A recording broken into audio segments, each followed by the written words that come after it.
Is it time? It is time for us to do what we have been doing, and that time is every day. We'll know in a very short period of time, but it looks like it could be something that will be not good. Believe me, not good. I see issue with that. And again, hey. You're not going to be able to insult your way to the presidency. That's not going to happen. I don't know who created Pokemon Go, but I'm trying to figure out how we get them to have Pokemon go to the polls. I'm Ted Cruz, and my pronoun is kiss my ass. So when you think about it, there is great significance to the passage of time in terms of what we need to do to lay these wires, what we need to do to create these jobs.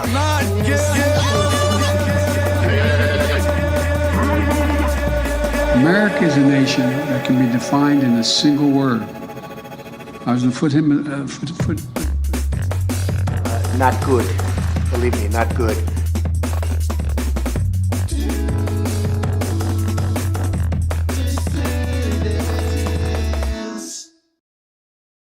I come from a very strong history, and I simply want to live on this planet and to continue that tradition and to try in my little way to make my ancestors proud. Hello, dissidents. Welcome, one and all, to a Sunday evening edition of the Do Dissidents podcast. Keaton Weiss here with Russell Dibular, of course. Hello. How's everybody doing tonight? Want to make sure I got my levels right. I think I do. Actually, let me check your levels, because you know what? I think Yeah, man. And we don't even have Jake tonight. Oh, there we go. All right, you're now good. I now set you on auto, so you should be fine. Yes, Jake is out sick Are tonight. you on auto? Yeah, I'm on auto now. We should be good. All right, so we're all on auto. Yeah, Jake is out sick. Jake has convid, as they say. Yeah, he fell for it. He's falling for it. In other words, he's been taking drugs and having gay sex. That's problem. That when somebody tells me they have COVID, I ask, "What bathhouse did you just come from, sir?" Yeah, exactly. Yes, it's a lifestyle disease. Yes. So, best wishes to Jake, who will not be here tonight. And it's actually kind of an unfortunate thing that he won't be here tonight, because there's something wrong with the back end of the Rumble Rant tracker. So I will do my best to field all Rumble Rants. I have them in the public queue, but if I miss one, that's why. It's accidental. So we will do our best. That was, of course, Asada Shakur, the now late Asada Shakur, to start things off. Who, I saw a lot of community notes going around when people would, say R.I.P. None of them understanding that she was clearly innocent, obviously innocent. She was indicted 10 times before they finally jailed her. Right. All 10 of those resulted in acquittals, mistrials, or dismissals by the judge. Medical experts testified at her trial. Her hands were clearly up at the time the shot was, fired that hit her, which means she obviously did not kill that cop. It was a traffic stop for a broken taillight. You think this person who's been through all that is going to open fire at a cop for a taillight stop? It was absolutely absurd, and it was an all-white jury that convicted her, and she lived in exile until 78, when she just passed away this past week. And that was COINTELPRO. There was all that stuff. That was what that was. No doubt about it. Yeah. Yep. The Weather Underground, the rich white kids, they all got to go on to nice careers. Bill Ayers, Bodine, they all got to go on and just live their lives. But Black Panthers, Black Liberation Army, they came down on them like a ton of bricks. Exactly. Fred Hampton, obviously. Well, yes, yeah. Exactly. For sure. So I want to also just say one thing before we start. We're not covering this as a segment tonight, but there was, of course, a terrible tragedy in Michigan today at the Church of Latter-day Saints. A shooting and a fire was set to the church. And so this caught my eye because I wanted to show this. So Nick Sorter, because they could not, come up with stories about a trans boyfriend or anything like this about the shooter, who was apparently ex-military. The Grand Blanc, Michigan church shooter has been identified as 40-year-old Thomas Jacob Sanford of nearby Burton, per New York Post. IEDs were also found on church property. 2 victims are confirmed deceased, plus the shooter. An unknown number are unaccounted for. Pray. You see, do you remember what it feels like not to use one of these tragedies to like jam power down your adversary's throat? You see what it reminds? See, like, doesn't it? I won't say feel good because it's a horrible event, but doesn't this remind you of a time where we didn't respond to tragedies with, knee-jerk fucking rage and anger and trying to concoct a story within minutes? I think it's a good opportunity now to, reflect on that a little bit and understand that if we all don't calm the fuck down a little bit, this country's not going to make it. This kind of violence happens at a regular pace now. Over 100 school shootings this year. Seems like every time you check X, you have to hold your breath that somebody didn't go crazy and do something terrible. And so I think at the rate we're going, we're not going to make it. We're not going to pull back from the break. But I just wanted to show this because this was an occasion where, Nick Sorter was forced to, react like a normal person. I think we need more of this and less just absolute fucking chair to the fucking back of the neck vitriol and rage in the wake of these events. there's a reason for that. Yes. Well, of course there is. As you pointed out when we were tweeting about this, it's going to be very hard to cast this guy as a furry. Well, yes. And you notice, I think it's important if whatever this guy's politics come out to be, I think it's important to not do what they did in the wake of these other recent shootings, which is try and insinuate that, words are connected to violence. That's a very dangerous formulation. Once you accept that words and violence are intertwined, that's the end of the First Amendment. That's the end of free speech. That's the end of civil society, debate, discourse. The whole kit and caboodle goes with that. So I just wanted to make mention of that because we do not have a segment on that tonight. But now that, one of these events happened where they're not so eager to immediately, jump to the worst conclusions about who could have possibly done it and for what reason, I think it's, a good opportunity to remind ourselves that we're all people and that if we don't connect to that humanity soon, this place is not gonna be functional for very long. And I hope that does not happen. All right. So what do we got tonight? Oh, I'm up first tonight. All right. You're up first. Thanks everybody for being here. We got a great crowd in here tonight, 1650 strong to start the show on YouTube, 639 over in the Rumble chat. So thanks everybody very much for being here. All right, folks, we know why you come to this channel, and that's for the latest developments in New York City politics. Well, Eric Adams has dropped out of the New York City mayoral race amid increasing pressure. I know I cannot continue my campaign. He didn't even bother holding a press conference. He just sat down on the stairs with a, 40 of Keystone Light. No, making that part up. But just, had a beer, drowned his sorrows, and said, I can't go on. Only in America, only in New York. Thank you for making my story reality. Jesus, that thing was almost 9 minutes. I cannot continue. Yeah, don't worry. We're not playing 9 minutes. We're playing the 44 seconds that everybody clipped. Despite come all on, full we've screen achieved, and we'll take a break. I cannot continue my re-election campaign. The constant media speculation about my future and the campaign finance board's decision to withhold millions of dollars have undermined my ability to raise the funds needed for a serious campaign. I hope that over time, New Yorkers will see this city thrive under our leadership and that policies we put in place should be continued and expanded.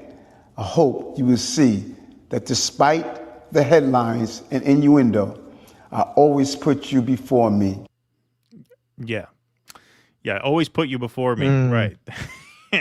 That's what that meeting with Tom Homan on Fox and Friends on the couch there said, that you're really putting New Yorkers first. You're totally not looking out for your own ass and selling out the city to Donald Trump. No, not at all. I'm sure they're very sad to see you go, all 6% of New Yorkers who were saying they were going to vote for you.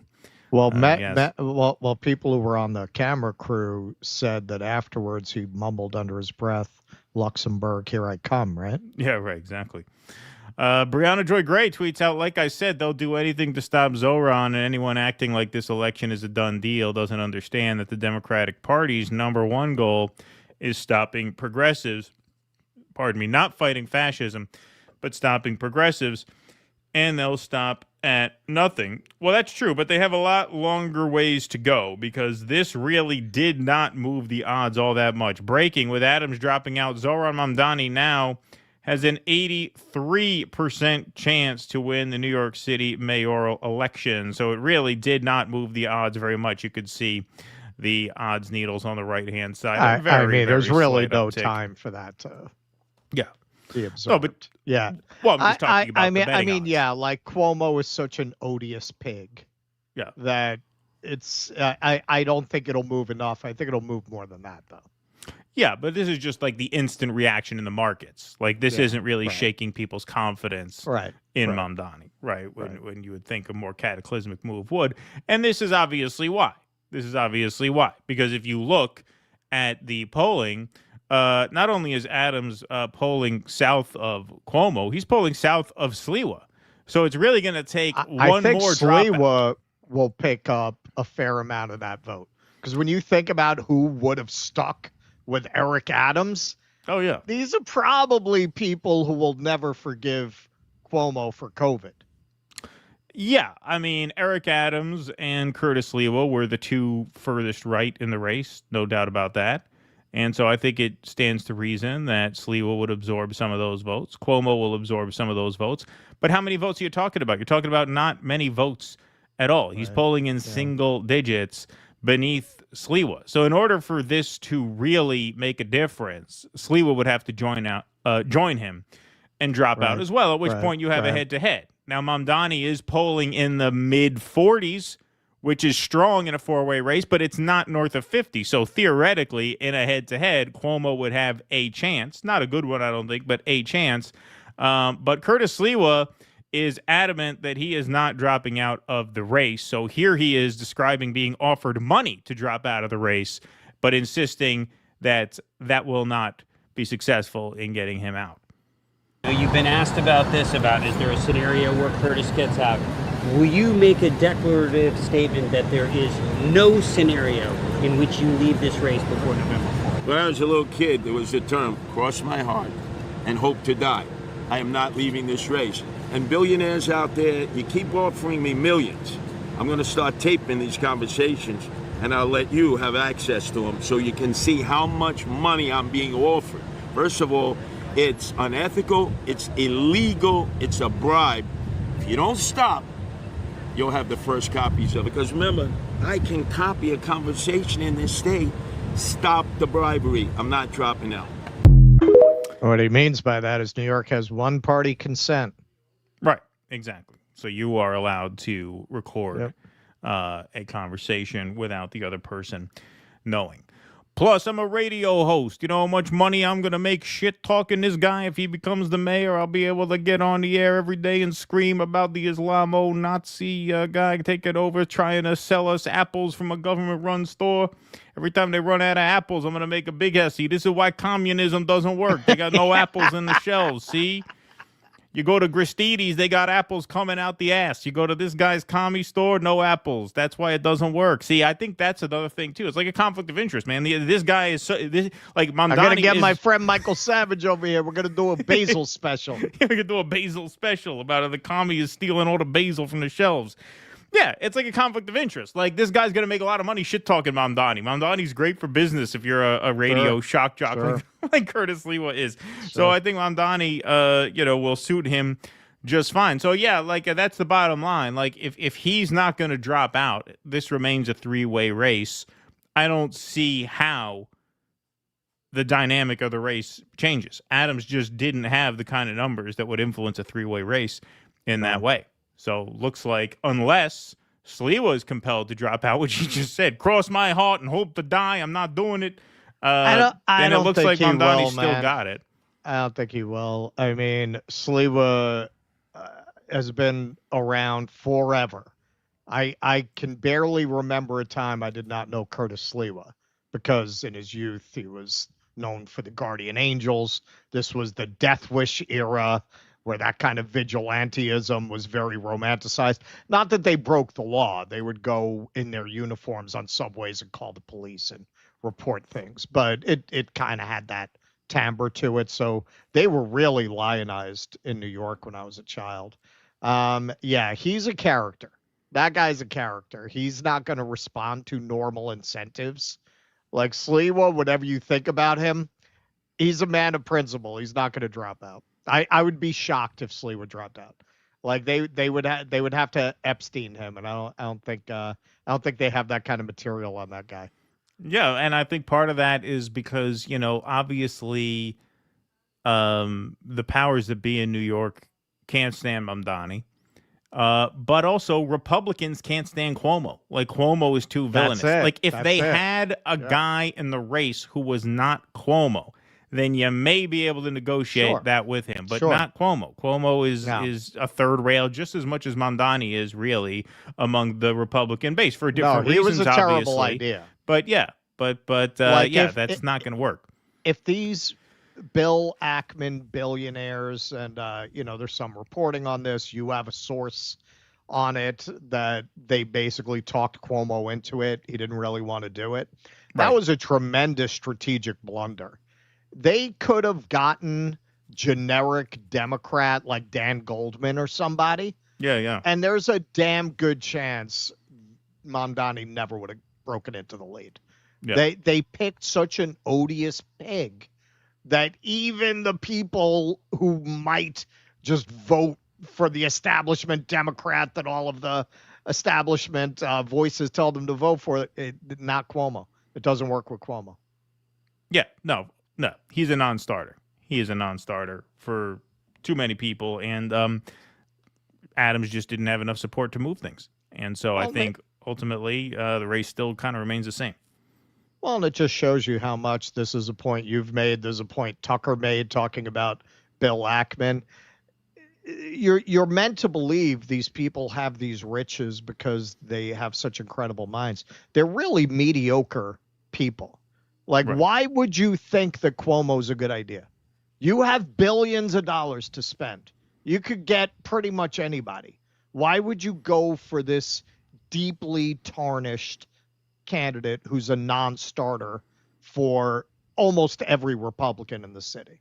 Like, you're not going to get any swing voters with Cuomo. You're entirely relying on a Democratic base that, no matter what you might say about their hypocrisy, they're going to feel icky about voting for a guy who left office under a cloud of sexual assault allegations. Yes, indeed. All right, we're at 2,200 strong in the YouTube chat. And 504 likes. Let's smash that like button, get that number a little higher, please, and thank you all very much for being here. Michael Castillo, thanks for the $50. Let's have a cowbell for Michael Castillo.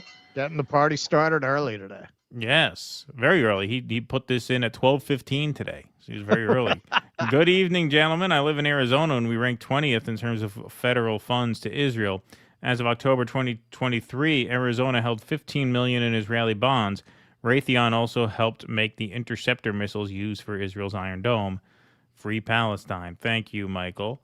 Michael also says, I think Nick and Dave turn on Israel's because they're scared what happened to Charlie can happen to them. I'm with Kurt Mexican. Nick's a psyop. Free Palestine. This is, it's no joke, man. Dave, which Dave you talking about? Dave Smith seems insistent that Israel didn't do it. I mean, look, people who are out there asking these questions are not saying anything definitively. I think this story has tremendous news value whether they did it or not. Like, I think Max's reporting reveals a pretty vicious influence campaign, even if they had nothing to do with the murder. So I still think it's like worth reporting on whether you think they did it or not. Yeah. Why is this light all not bright? What's going on with this light? Why is this light not doing a better job? All right. Michael Castillo, Savvy Sabs reported the two MAGA influencers kicked off Tennessee State were actually MAGA influencers trying to create a racial warfare. I haven't heard of that story. Who were kicked off at Tennessee State? I'm not sure. All right. Let's go to Rumble. Like I said, I can't display Rumble rants tonight because our back end thing is not working. The thing that Jake made is not working, and he's sick with the fake virus, so he can't fix it. Yeah. So David Graeber was mentioned in the rants on Thursday, and I'm seconding the recommendation. Debt, the first 5,000 years is essential reading. He would have been a great interview for you dirtbags. Well, why can't? What do you mean would have? I guess he's dead. Is he? Sounds like he's dead. Yeah, that you make it sound like he's dead. Is he dead? I don't know. I don't know who that is. But you make the way you make it sound. He's no longer with us. Everything's a scam, says Vianticus Prime. Everything's a lie. Everything's hypocrisy, and so I don't comply. Killer Hinton says, I met Graeber at Occupy in 2011, and he was a great dude. All right, I guess he is dead. Didn't know me from Adam, but spoke to me for like 30 minutes. Sadly passed in 2020. Rest in peace. Okay, there we go. So that clears that up, and sorry to hear that. Ex-Barbarian, remember, MSM started telling the people that border was open a few years back. Now everyone parrots border open. What BS seeds are they planting today that will be tomorrow's fact? Good question, Ex-Barbarian. Vianticus Prime says, for a while now, I've been seeing commercials on Rumble from places like Chevron advertising nothing. Advertising nothing? What do you mean? Places like Chevron advertising nothing? You mean they don't advertise a product? Abiding 71 says, I normally wouldn't push merch on DD, but the Charlie Kirk Memorial kippas are $49.99. Yeah, that's a good one. All right, what else do we have here? Is that... Oops, what happened? Something just happened. I did that by accident. All right, why don't we get started? We move right along. I'm going to have to reset this so I can catch more Rumble rants, but we can get started on segment number 2. Speaking of kippas. Speaking of. Musk, Thiel, and Bannon named in Epstein docs released by Dems. Hang on a second. Why are these getting released by the Democrats? Oh, well, turns out mid-July, the Republicans voted not to release the full Epstein files. Measure failed by a single vote back then, 211, 210. And then again, nobody covered this because something happened on September 10th. What was that? I can't remember now. Something happened on September 10th that buried this story. Oh, right. Charlie Kirk, right. Epstein files blocked on the very day Charlie Kirk was assassinated. On September 10th, 2025, the Senate voted 51-49 to block the release of the Epstein files.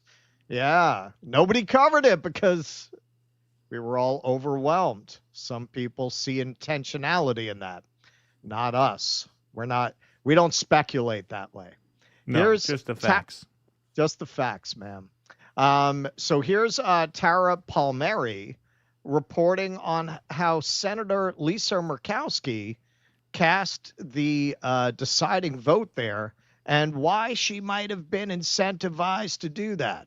Those change everything we know about why the Epstein files were not released a few weeks ago when there was a vote in the Senate. It shows Senator Lisa Murkowski, a Republican from Alaska, at a forum with Ghislaine Maxwell and her husband, Scott Borgeson. You may have missed this because it was on the same day that Charlie Kirk died, but Senator Murkowski was the deciding vote not to release the Epstein files. So we wanted to understand why she would vote against this. And we spent weeks finding out exactly what her connections were to Jeffrey Epstein. And what we found was a tangled web of connections in Alaska, the senator's home state. In fact, it all comes down to power and a series of meetings and events where they talked about the Arctic Circle and they lobbied and tried to expand it, which would obviously help Alaska and Ghislaine Maxwell's husband, who was doing a lot of business, maritime business in the Arctic Circle. There's also a connection to a wealthy Murkowski donor, Alice Rogoff, who just so happened to be Ghislaine Maxwell's friend and the owner of the Alaska Dispatch. So how Ghislaine Maxwell and Epstein are connected to Murkowski just pretty much explains how Washington works and why these survivors have been waiting around for so many years for answers. And maybe this holds the key as to whether or not they'll finally get the answers. It certainly explains how insidious Epstein and Ghislaine Maxwell's connections were to power. You can check out my latest report at tarapalmieri.com, or you can go to the link in my bio. All right. Well, like the man said, it's a big club, and you ain't in it. It's a big club, and you ain't in it. Well, Pam Bondi, this Pam Bondi back in February, full of vim and vigor, young, bright-eyed, young, old Pam Bondi with her characteristic tone of grievance, talking about how she's absolutely going to release all of this. Human trafficking is a multi-billion-dollar business in this country, and Jeffrey Epstein is dead, and Ghislaine Maxwell is in prison for 20 years where she belongs. And if people in that report... This is before they moved her to a minimum security club fed where she's eligible for work release. Are still fighting to keep their names private. Sean, they have no legal basis to do so unless they're a child, a victim, or a cooperating defendant by some chance against some potential case against Ghislaine Maxwell. And I think Mark Garagos, as a great criminal defense attorney, will back that up as well. So there's no basis to withhold anybody's name, according to Pam Bondi in February. Well, Pam Bondi changed that tune. I guess what you got to look at those files. Redacted Trump's name. I don't know why she didn't know Trump's name was going to be in there. Maybe she was just performing for Hannity, because she was actually the AG in Florida from 2011 to 2019 during the height of Jeffrey Epstein's reign of terror, and she didn't investigate. Now, she's so incompetent that there may be nothing nefarious about that. But it's pretty funny that she said she's going to release all this and then decides not to release the boss's name, and then eventually just decides not to release anybody's name. So this is why it has fallen to the Democrats, and they are, to their credit, taking some political advantage of it. Elon Musk, Peter Thiel, and Steve Bannon are all named in copies of Jeffrey Epstein's daily schedules released Friday by Democrats on the House Oversight Committee.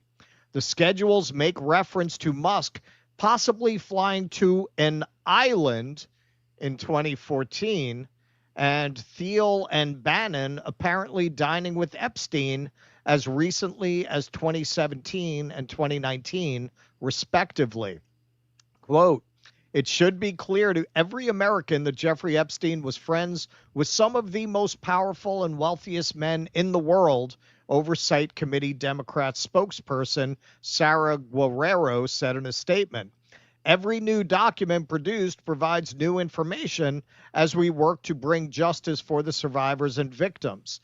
Oversight Democrats will not stop until we identify everyone complicit in Epstein's heinous crimes."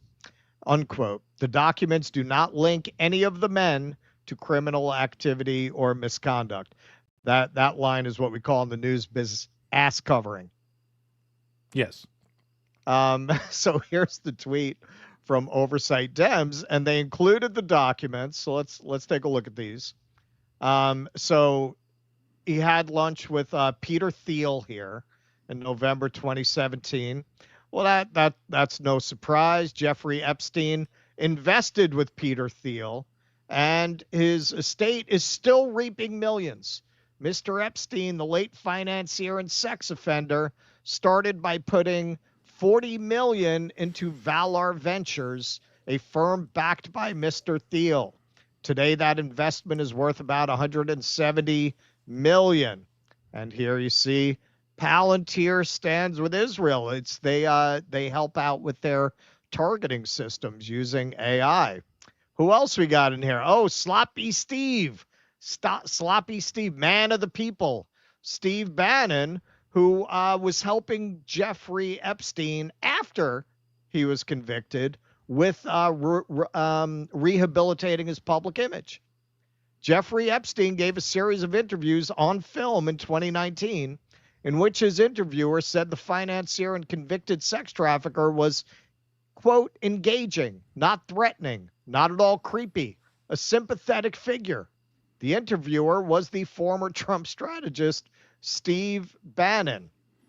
The Times also reported that Bannon told Epstein to look directly into the camera now and then so as not to come across as stupid, and advised his subject not to share his racist theories on how black people learn.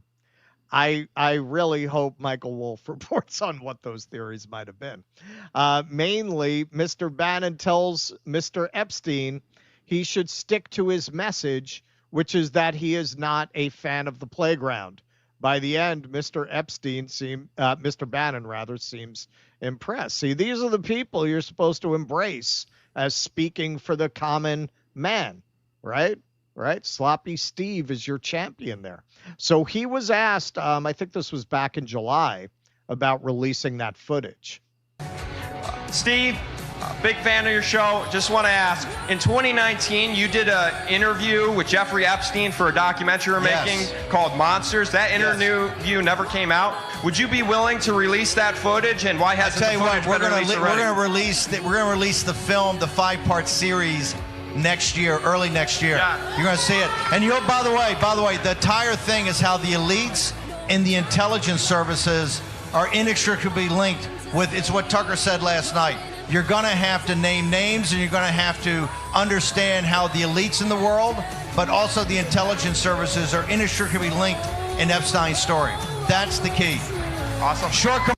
That sounds like a great film. I can't wait to watch that. Can't wait to watch that. It's out maybe, now, right? Maybe 'Cause it was out earlier this year. Oh no, wait, it never came out. No, it's not out. Yeah, maybe. Well, you see how he hits all the buzzwords. Oh, it's the intelligence services. It's the deep state. That's what you call a deflection. That's what you call a deflection. Why don't you just release all this? If you care so much about the public interest and exposing Epstein, you have all these hours. Well, because Sloppy Steve probably exposes himself as the grifting suck up to power that he actually is. And he doesn't want people to see an unedited 16 hours of him giving Jeffrey Epstein a rim job and telling him how great he is on camera. That's why you haven't seen these videos. But he wants to go on there and present himself as a paragon of the working man. Bill Gates, well, that's no surprise. But Elon Musk being in here is a little bit of a surprise, I got to say, if for no other reason than the way he stuck his neck out about Donald Trump being in these files. It's a funny choice, given that he's in these files himself. Reminder, Elon Musk to Island, December 6th. Is this still happening? All right, so first we'll take a little look at the Bill Gates clip here. It's pretty infamous, never gets old. We'll look at a little bit of how he reacted when asked about his relationship with Epstein. Nothing to hide here. What did you do when you found out about his background? Well, I've said I regretted having those dinners, and there's absolutely nothing new on that. Is there a lesson for you, for anyone else looking at this? Well, he's dead, so in general, you always have to be careful. I'm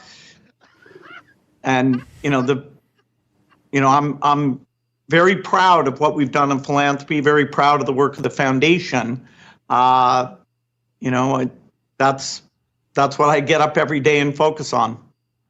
All right, that is some Christopher Guest shit right there. Well, he's dead. Well, he's dead, so you got to be careful. Did I say careful? Philanthropy is what I mean. Philanthropy. Wow. So Elon, time to drop the really big bomb. Donald Trump is in the Epstein files. That is the real reason they have not been made public.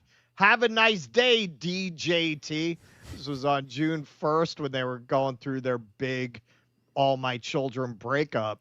But hey, whatever the truth about the island is, he's definitely in the files. Donald's in the files. Elon's in the files. That cannot be denied. You want to say something? No, it was June 5th, not the 1st. That's okay. Oh. But yeah, no, I mean, he's definitely mentioned. I mean, So he's in him. He denies that he was there. Yeah. So this is his response. Shame on Sky News for this utterly misleading headline. Anyone pushing this false narrative deserves complete contempt. He's in high dudgeon. Elon loves to do high dudgeon. He's like Pam that way. Maybe those two should hook up. Epstein tried to get me to his island, and I refused. Yet they name me even before Prince Andrew, who did visit. Well, everybody Now- knows Prince Andrew visited, so like your name is the most meaningful because it was not previously revealed. Obviously. And here's Kim Iverson here. Elon Musk is denying ever going to Epstein's pedo island. I didn't expect anything other than a denial, but he is suspiciously pro-Israel, and quite suddenly after taking his little pilgrimage with Ben Shapiro, almost as if he's being blackmailed. And shit, this was a quote tweet over this from Megatron. This was back in January, I believe. New, Elon Musk has confirmed he serves Israel. Quote, we have no choice but to eliminate the people who would oppose the state of Israel. He said this in an interview with the German AfD leader. Now, we did a segment on this, I think, last week. All right. If you remember the circumstances surrounding that, Elon was getting a lot of pressure, being accused of retweeting an anti-Semitic tweet. I think it had to do with the Great Replacement theory, and he said that's exactly right or something like that. So you had some advertisers pulling out, and all of a sudden he does the thing. He fucks the wall. He goes to the site of October 7th. He goes with Ben Shapiro, and that's what this picture is from. He puts on the kippah. Let me ask you something. If you've been watching Elon Musk in the public eye for a while, this is a man who went on stage in the middle of this advertiser boycott and told Disney, one of his biggest advertisers, to go fuck themselves. Told Bob Iger, I think he named the CEO, called out Bob Iger to go fuck himself. Does this seem like a guy who would go degrade himself this way because of a threatened advertiser exodus? It's a little strange, isn't it? Doesn't that seem a little out of character for him? We don't know what the reality is, but that never tracked. This is certainly one possible explanation. Makes a lot more sense than all of a sudden Elon got intimidated about an advertiser exodus, even though he had demonstrated quite clearly that he would throw down over that in other contexts when it didn't have to do with claims of anti-Semitism. Very strange. I mean, sorry, go ahead. And then, of course, Prince Andrew. We all knew that. Nothing to report there. Committee Democrats did not give Republicans advance notice before releasing the tranche. Is that how you say that? Tranche? Tranche, yeah, I think tranche, right. yeah. And the GOP side accused them of cherry-picking documents while concealing others that could implicate Democratic officials. At that time, none of them had responded. Now Musk has. I'm not sure about the other two. Epstein's relationships with Bannon, Thiel, and Musk have all been previously reported, but the documents have not. The schedules come from a third tranche of documents turned over to the panel in response to its subpoena of the Epstein estate in August.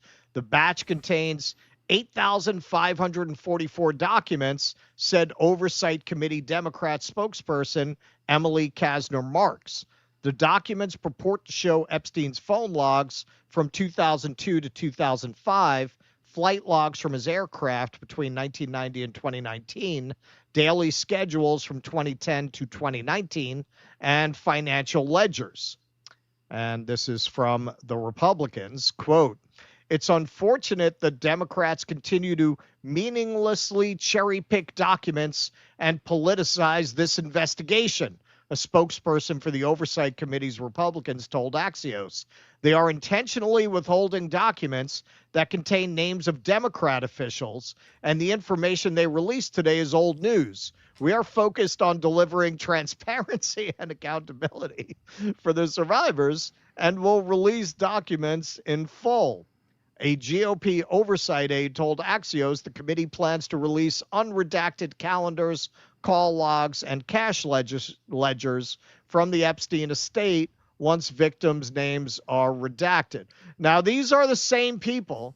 These are the same people who literally, the day Charlie Kirk was assassinated, voted once again not to release the files. Like, I agree that it's weird that you're not seeing any them release anything about Bill Clinton. You know Bill Clinton's all over these files. You know a very easy way to get around that? Release the files. Stop voting not to release the files, and then they're not going to be able to choose what files get released. Well, Donald Trump did have a response to this of sorts. This meme kind of captures it, Wheel of Fortune. What America wants, release the E-files. And Trump cries, Earhart! That's right. Earhart! He's in the midst of all this. He truths out, I have been asked by many people about the life and times of Amelia Earhart. Such an interesting story, and would I consider declassifying and releasing everything about her? Yes, this is what's on everyone's mind. I'm sure many right people now. have asked him about that. Many people are wondering. This from President Roslin account. I am a big Battlestar fan. Nice reference. The really amazing thing about the Amelia Earhart files is that Elon Musk, Peter Thiel, and Steve Bannon were all found with appointments in Epstein's calendar. Release the Epstein files, cowards. And, okay, this is not directly connected, but this really caught my eye. Elon tweeted this out the other day. You want to understand how much just bone deep contempt these criminals have for you, the working class, the workers of America, the middle class of America. You want to talk about let them eat cake. This is real. This is a real tweet from Elon from just a few days ago, 24th. If you're going to feel sorry for anyone, it should be for billionaires like me. I can buy anything I want. I've been everywhere, been with 1,000 beautiful women, some of them on a sandy beach on an island. Now I'm bored. You know who actually has it good? The poor and their unlimited wealth of potential new things. Now, if you read that, and when Elon gets up and starts addressing a crowd about how they have to resort to violence because violence coming from them, and you still think Elon is somebody to admire and to listen to, that he's on your side, that he cares about people like you, you got a broken peasant mind, my friend. You got a broken peasant mind. If that is not a let them eat cake tweet, I don't know what is. That what he literally is pissing on you. Oh, yes, hasn't good the poor because they can wish for something better. I already have it all. What do I have to yearn for? I admire the yearning of the desperately eviscerated and deprived. Like, come on, man. And you have working people like Elon. Dude, come on, man. It's not a question of, very often, well, what about Obama? Yeah, what about him, man? Yes, absolutely. And we say the same thing. But Elon particularly, and people like him, position themselves as avatars of workers, as champions of workers. And that is really, if you look up to somebody like Elon, and for that matter, anybody who's in these files, Sloppy Steve, Bill Gates, this is where I really draw the comparison to medieval peasants, because there's definitely like a house of Gates, and those are the libs, and that's the aristocratic house you're supposed to align with. And then there's the Elon, Peter Thiel kind of Mark Andreessen kind of a thing. That's just peasants aligning themselves with different wings of the aristocracy. Like, yeah, like they might not like each other personally, and they might have certain differences, but when push comes to shove, they're all going to the same fucking island. They're all going to the same island, and they all hate people like you. Well, here's the thing. It's like, when it comes to the Epstein story, and this is why a lot of people are so determined not to have the files come out, because just like the Harvey Weinstein story, there are concentric circles of scumbaggery, right? And the smallest, you have the actual sex criminals. Then you have those who knew about the sex criminals and didn't say anything. Then you have which at that point, you pretty much have encompassed all of them. Well, then you have the one outside of that, which are people who knew there was something weird about this guy, but didn't really look too close. Knew he was a creep, but maybe not a criminal, right? And who didn't ask any questions because whatever, he has money. And that's the most important thing, is that just like with Harvey Weinstein, there was an inner circle who probably knew he was a criminal and said nothing. And then I think there was a larger circle of people who knew he was a creep who, used his power in the industry to, solicit sexual favors from aspiring young starlets, but didn't say anything because, hey, whatever, it's Hollywood, that's the way it is, and he's got a lot of money and power, and he can help me get my project off the ground. Well, Epstein was a financier, so it's the same thing. There was just there's a whole bunch of people who knew more than they want to admit that they knew, even if they didn't know at all, but who chose not to ask any questions because he's in the club, right? And that is extremely embarrassing for a pretty large concentric circle of people, even the ones who cannot be criminally implicated. Right. And I think that's what's going on here with Bannon and Musk, is like these people all had at least Oh, a yeah, vague I don't think idea. Bannon was involved No, I don't think they did any crimes, but I think they were vaguely aware of what a creep this guy was and decided, you know what, Well, he's Bannon in the was club. hired ostensibly to And help so him rehabilitate himself. Right. And so whatever. He's one of us at the end of the day.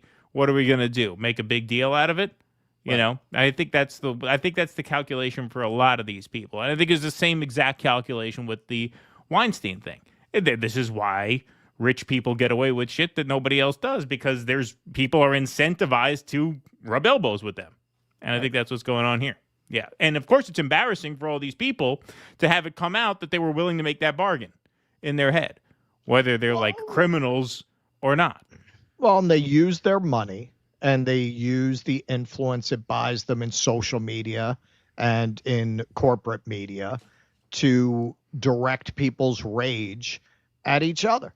Benny in the closet, he works for these people. Nick Sorter, he works for these people. Eric Doherty works for these people. Alex Jones works for these people. I mean, he's probably becoming a little bit too much of an embarrassment for them right now with the little Hitler stash he's sporting to make some kind of point. I think that was just a stunt that he did for one episode. He might be a little bit. He might be more of a liability at this point than an asset.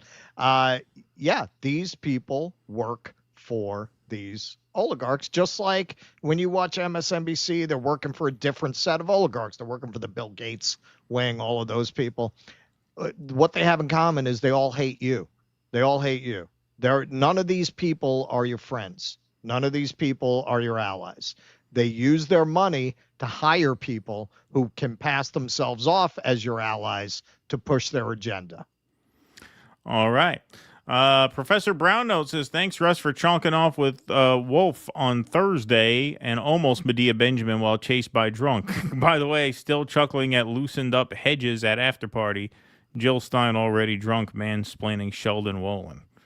What was that? Was that a story they told? Hedges wasn't there, was he? Mm-mm. No, he don't live there. Yeah. Vito P, thanks for the $50. Thanks, Vito. Appreciate that. Let's have a cowbell for Vito. To Gator Pete, cancer sucks. You rock, my friend. Thank you for that. Yeah, no, it's the funniest thing. Like, I'm trying to get away from this fat drunk moron who's chasing me across the room. And I turn to my right, there's Medea Benjamin. I'm like, oh yeah. Well, that would have been a lot more fruitful, but I can't really stop because I got a psycho spitting on the back of my neck here. Right. NFL sports washing game in Dublin. We protested with our Palestine flags. One black guy said, "It's okay, we are Democrats." Another lady says, "America hasn't done such good in the world. I can't think of one." Thank you. NFL sports washing game. Where is that? Who? So what is the game going on there? I know that you sometimes play games in like the UK. Interesting. All right. Vanticus Prime, you've never noticed on TV how there would be advertisements that talked about no products, but basically said, we're a great company. You know what those were for, right? Buying influence. Well, yes, of course. Stoop Sign says, get Cat That's the Sunday Abugazela. morning roundtables. That's you right. You have all the Boeing ads and the Northrop Right, of Grumman, Archer Daniels Midland. Why, you going to go buy a farm? Yeah, there you go. Get Kat Abugazela on the show. She's running in the Dem primary for Illinois' 9th descendant of Nakba victims and running for a traditionally Zio seat. It's my first time volunteering for a campaign. I have heard of her, Stoop Sign. Thank you for that. Free Shit 77 said, hey, didn't get a reminder in my inbox. Got to study anyways. Watch later. Thanks, Free Shit. Well, you didn't get a newsletter announcement? Those should have gone out. Jake was healthy enough to send those. They should have gone out. Michael Castillo says, gentlemen, did you hear about the 4 Americans killed in Lebanon via Israeli drone strike? Nothing here. I did hear about that. Yes, that was last week, wasn't it? That's right. Putz the Mouse, as always, love you guys. Thank you, Putz the Mouse. Appreciate that. Thanks. Greetings from London, UK, DD guys. Bless. Thank you, Miriam. Appreciate that very much. Eric Rousseau says, wonder if the shooter was on SSRIs. Hi, pedestrians. Keep preaching. Love from over the pond. Thank you, Sean Hurl. Appreciate that. I like that. The Red Sea pedestrians. That's good. Sparky says, does it seem like Netanyahu is purposely protesting too much on Israel killing Kirk? So key people that will suspect Israel, sort of like Saddam Hussein letting his neighbors think he had WMDs. No, I don't think so. I think they're either guilty or not, and he just has one speed, which is lie, basically. I don't think it's a double psyche kind of thing. Apocalypse Wow says Bondi needs to go. Yep, most MAGA want her fired. That is true. No Name Only. As someone from Alaska, I'm horrifically embarrassed about Murkowski. Thank you, No Name Only. Appreciate that very much. Apocalypse Wow says the deep state is just an intel money laundering operation. Look at Daryl Cooper's podcast about Epstein. Alex Jones was right again. Thank you, Apocalypse Wow. It isn't MIGA, it's a hike. Help Israel kill everyone. Thank you, Andy Fight. Appreciate that very much. All right, we will move right on along here, folks. We are up over 3,000 in the live chat over on YouTube. That, of course, is good for one of these. In the year 2525. And 927 likes.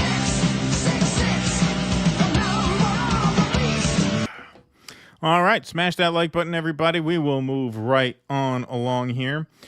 Okay, so here's some news kind of from our space here. The Workers' Party of Britain tweets out yesterday, 11:30 a.m., urgent statement. At 11 a.m., we were informed by police officers in Gatwick that our party leader, George Galloway, and his wife have been detained at the airport. The police agreed that they would pass a message to our comrades from us and pass back a reply from them. Despite repeated attempts to gather further information and despite repeated calls to the police, we have no further information on their well-being, nor on the observation of their rights. No information on charges or alleged offenses. Therefore, we may conclude this is politically motivated intimidation. We call on all supporters and friends to amplify this message and demand the immediate release of our leaders. Now, they were, of course, released that day. They were held for about 4 to 5 hours. And the BBC reported George Galloway stopped by counter-terror police at Gatwick. Former MP George Galloway and his wife were stopped by counter-terrorism police at Gatwick Airport. The Workers' Party of Britain said its leader and Putri Gayarti Pertiwi, the party's deputy chair, that's his wife, were detained on Saturday morning. They had reportedly returned to the UK from Moscow via Abu Dhabi.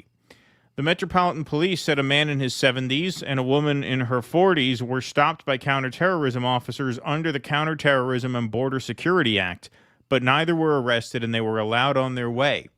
In a statement, Galloway's party condemned what it described as politically motivated intimidation, which I just read you, and said freedom of speech is lying on the scrap heap.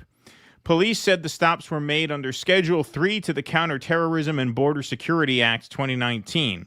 This allows an officer to stop, question, search, and detain a person at a port or the border area in the UK to determine if they have engaged in hostile activity. Those being detained can be required to provide information, including passwords to devices. It is not known whether this was requested in this instance.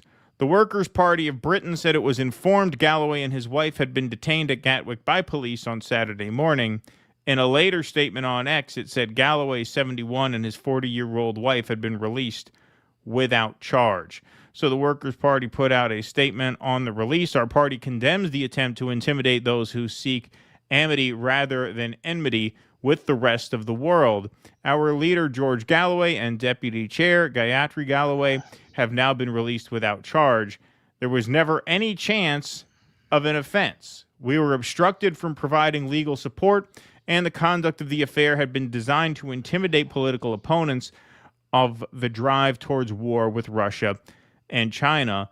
A fuller account will be given tomorrow night. That was, of course, this afternoon. So be sure to watch and follow Mother of All Talk Shows TV for the full account. We're going to play you a piece of that in just a moment, but I want to show you a couple takes here. Craig Murray says the detention of George Galloway under the Terrorism Act and seizure of his devices, exactly the same that Richard Medhurst and I each suffered, shows what a crazy authoritarian state the UK now is. No remote connection to terrorism. Of course not. It's absurd. And this photo kind of captures the irony. Upon arriving at Gatwick Airport, UK police detained George Galloway under the Terrorism Act. What's that guy's name? What's his name? Alawi, right? Yeah, but what about the British guy's name? I forget his name too. That's Lammy. Lammy. That's what I always forget. Yeah, Lammy. Lammy and Alawi. Yeah. Yep. So you can back Al-Qaeda in Syria, but now Separated you're at birth. Yeah. Now you're going to detain George Galloway. So, of course, George Galloway gave about a 20-minute monologue recapping what happened here. I'm going to play about a 4-minute excerpt. This is pretty fiery, as you would expect from George Galloway. A very difficult man to intimidate. So here he is giving his response to what happened. Spoken by an armed policeman, his jacket off so you can gaze at his sidearm, that you are not under arrest, but you are not free to leave. To hear the words spoken, you do not have the right to remain silent. To hear the words spoken, that if you do not comply and cooperate and answer any and all of my questions, you will be automatically committing an offense under the Act. That's when I really knew that liberty in England, in Britain, in this once proud democratic country, a country that for many centuries boasted of the Magna Carta, many centuries boasted of its reasonableness, of its moderate nature, and castigated all others around the globe for falling short of our standards. That's when I knew that we as a country are in serious trouble. That a 71-year-old, 7 times elected British Member of Parliament, a Member of Parliament until last year and across 5 different decades, the leader of a legal British political party with hundreds of thousands of votes, and the presenter of virtually the biggest political current affairs show in the Anglosphere, in the Western world, I could end up with 2 armed police officers in a sealed room in an airport in England for no reason at all. Well, there is a reason, but it is not the reason that they stated. We were questioned, myself for around 4 hours, Gayatri for around 5 hours, and then released without charge. For what charge could there possibly have been? How could we, me and Gayatri, have anything to do with terrorism? How? Well, we certainly were not enlightened during the collective 9 hours of questioning. Not a single effort was made to show cause for having detained me and her with armed officers in public in an English airport. Not a single question. And they ranged far and wide, right down to Gayatri's famous fingernail painted in the Palestinian colors. Why? Why is your fingernail painted in the Palestinian colors? What's your attitude to the conflict in Gaza? It's unbelievable. Who persuaded you of this point of view? Why do you admire Mr. Lavrov? Why are you so friendly to China, a country with which Britain maintains absolute and full diplomatic relations? And every big company in the United Kingdom is doing business with China. And we're not. They would dearly love to be. What does that have to do with terrorism? What do my views on Xi Jinping have to do with terrorism? What do my views on Lavrov have to do with terrorism? What does Gayatri's fingernail have to do with terrorism? Well, of course, you all know the answer is nothing at all. the reason why they detained us at the airport under the terrorism legislation, assuming that they already know that we are unintimidatable. If they don't know that, they're too stupid to be anti-terrorism police. They're too stupid to be in MI5 if they think they can intimidate me. Not even death will intimidate me. So assuming they know that, there is only one reason why they detained us there under that legislation. It was to gain access to our communications. Yeah, and Max Blumenthal said the same thing. They wanted to know who he was in contact with. I do think they thought they could intimidate you. Apparently, they were wrong. As anybody who knows anything about George Galloway knows, he is a fighter, if ever there were one, and good for him. That was a very fiery monologue. You can watch the whole thing. It's about 20 minutes, but it's just insane. Like, what the hell is wrong with the UK? Why are your fingernails painted? Like, is that a serious question? Like, this is a place that prides itself on Western values of liberalism and human rights. You're asking a woman why her fingernails are painted in the Palestine? Maybe because they're being, like, starved and genocided, and I wanted to show some, like, human solidarity. Like, maybe, like, is that an idea that crossed your mind? You yourself, Keir Starmer, recognized a Palestinian state. Good for you. Good for you. Meanwhile, you just had to drop charges. They just threw out the charges against Kneecap, who were harassed for a year for now having done nothing wrong. They threw out the charges, so there was no you talk about people who should sue the fucking government. Kneecap had to cancel their U.S. tour because they were tied up in court on a bullshit charge. It was just thrown out. I was going to cover it. We bought tickets. Yeah, those tickets were hundreds of dollars a piece. They had the whole fucking tour sold out. Talk about a bunch of money that they cost themselves being tied up in court on a bullshit case.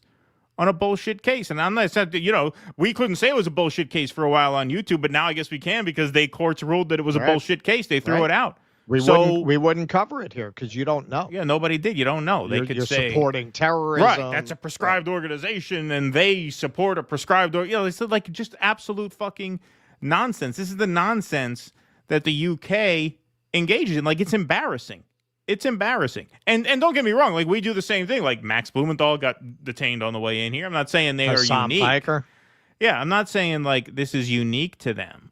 But it is just really embarrassing to see these Western countries who supposedly stand up for liberal values of free expression. That's supposed to be what makes us better than the Arab world, right? Than the Eastern world and the Middle Eastern world, is because we stand up for free expression. Well, not if you are against Israel. Or, as he said, okay, we have full diplomatic relations as a country with China, so why are you interrogating me about my views on China? What the fuck is it your business? I'm a commentator.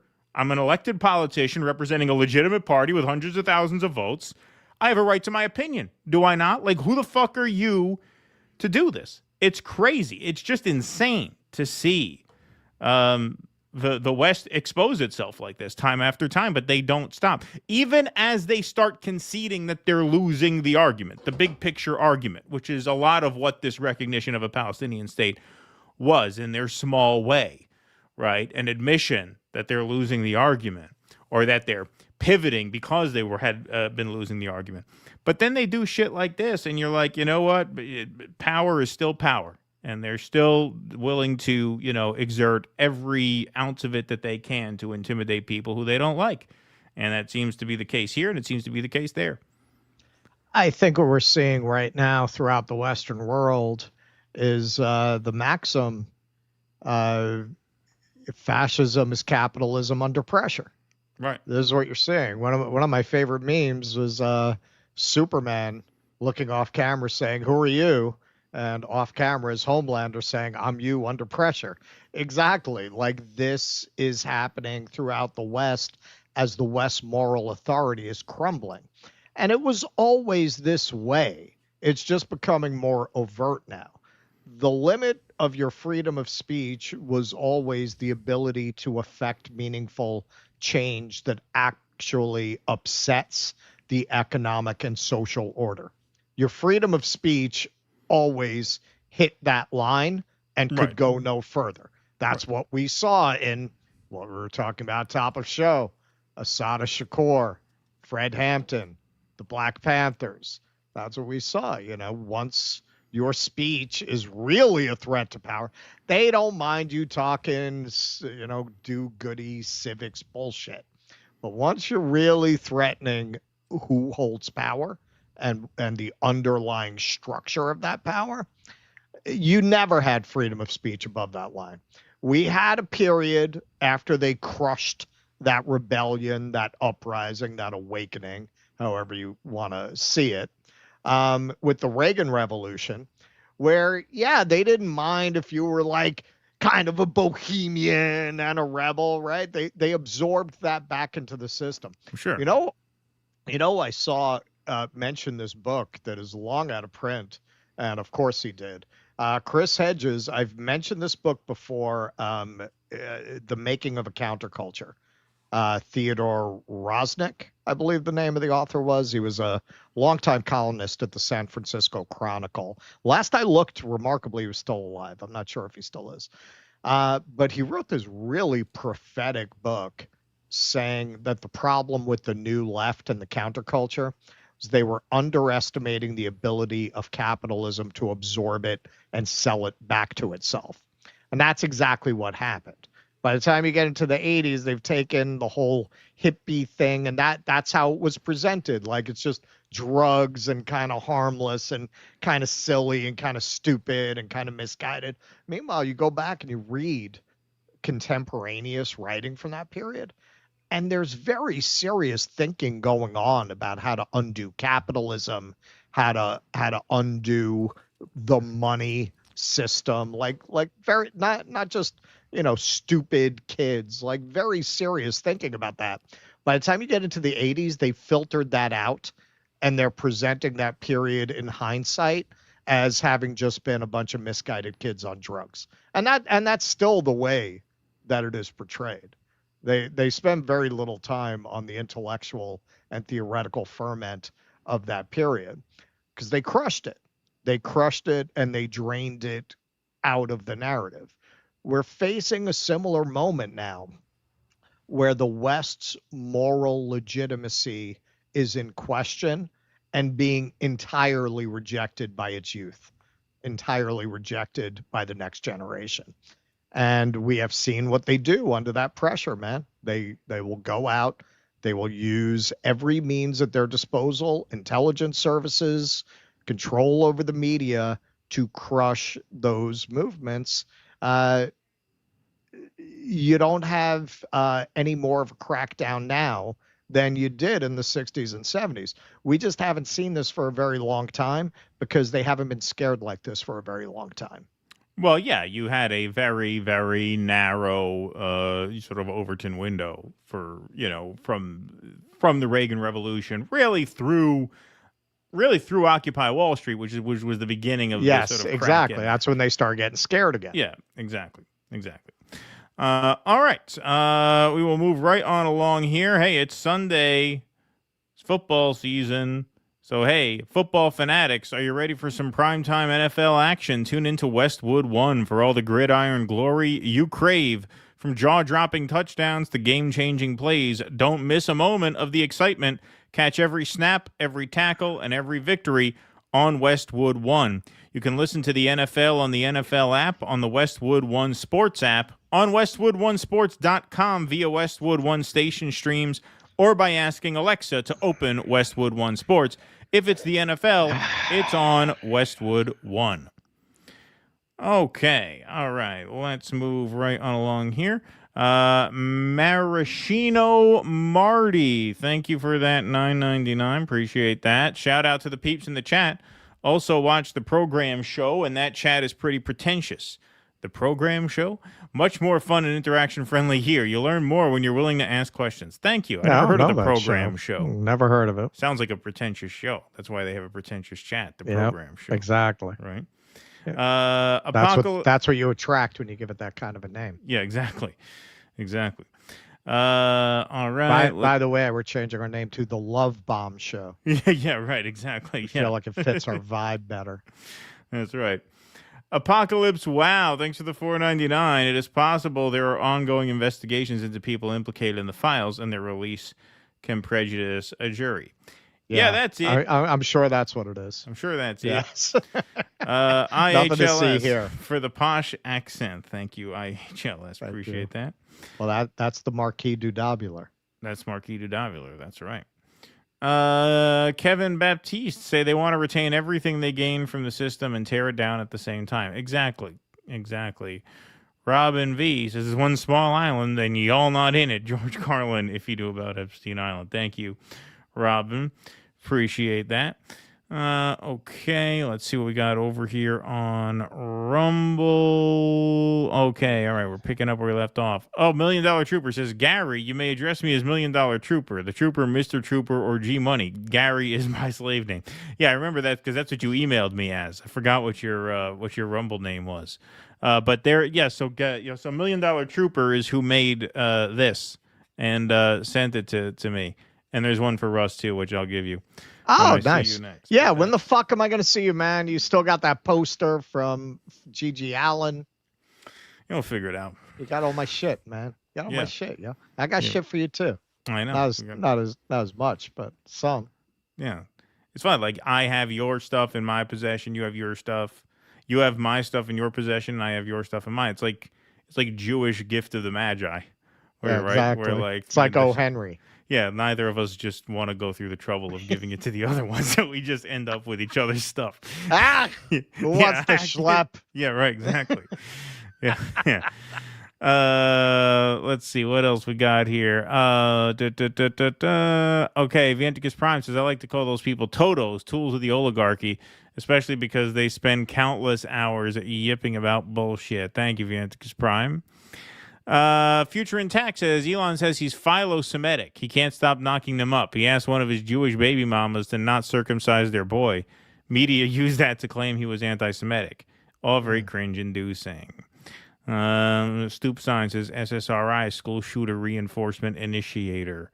Furrows Queen says, "Galloway has joined the ranks of our DD family member, with Shigo getting his collar felt by the filth, although he was treated worse than Galloway, hero in our ranks." That's right. Absolutely. All right. Professor Brown notes says, "DD, we must all get away from our screens. DD online addicts. Yes, we must get away from our screens. DD, now fuck off. DD addicts, where shall we fuck off to?" DD. Thank you, Professor Brown note. Nice Life of Brian reference. That's what we should do around Christmas time. We're just going to have to like blur out that tit scene. Yeah. Or actually, that was full frontal, that scene. Was it? Historical analogy to Epstein, the business plot was a fascist coup attempt versus FDR. Huge percentage of the ruling class involved. Too big for FDR to take down during the Depression. So he choked. Thank you, Rentier Oligarch. Appreciate that. All right, let's move right on along to Netanyahu's speech at the United Nations. All right, folks, I'm not going to lie. I went down the rabbit hole here. So we're going to be getting into it a bit. Not the parts that you probably have seen, because I subjected myself to this entire speech. So this is the most uplifting part of this segment. Savor it. From Shadow of Ezra. Almost the entire United Nations walked out right as Benjamin Netanyahu was about to begin his speech. Enjoy. Please, order in the hall.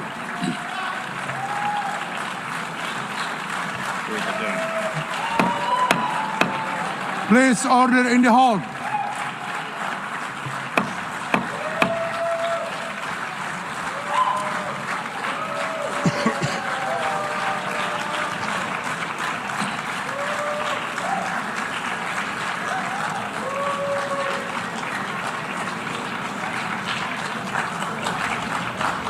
All right, what you're seeing here is the big walkout from the UN General Assembly, Sandra, because this actually has happened before to Prime Minister Netanyahu. You can see that the applause is coming from the Israelis as they sit there and watch these individuals decide that they can't sit and listen to a speech.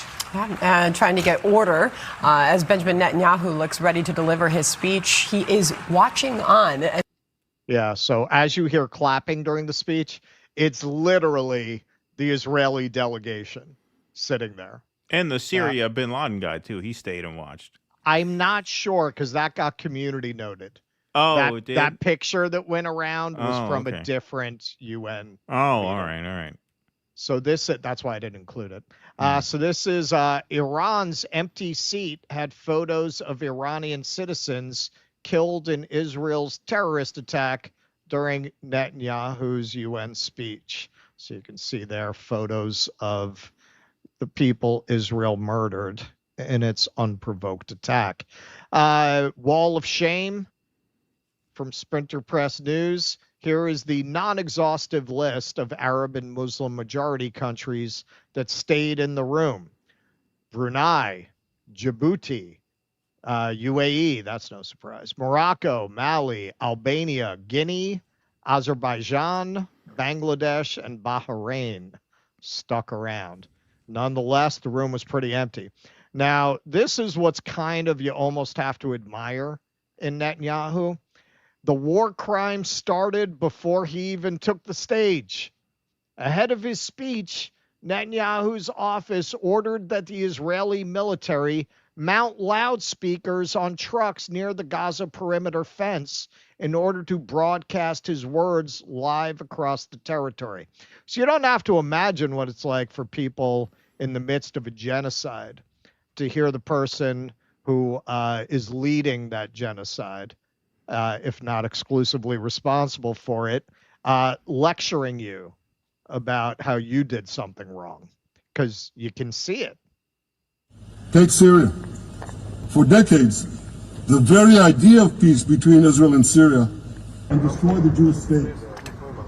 The very idea of peace between Israel and Syria seemed unimaginable.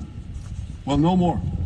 And Christians now that don't Al care Qaeda is in charge, when Bethlehem, now that we're dealing with the kind of terrorists we can relate to. was under Israeli control, Now that we to slay installed Jews. our own terrorists, The the more peace Jews has the come. terrorists slay, the more the Palestinian I Authority mean, can pays. you imagine? The Palestinian Imagine Authority seeing to your his right, family, it's over friends, 90% your of neighbors his- slaughtered, and you got to listen to this. I wonder where they got that idea from.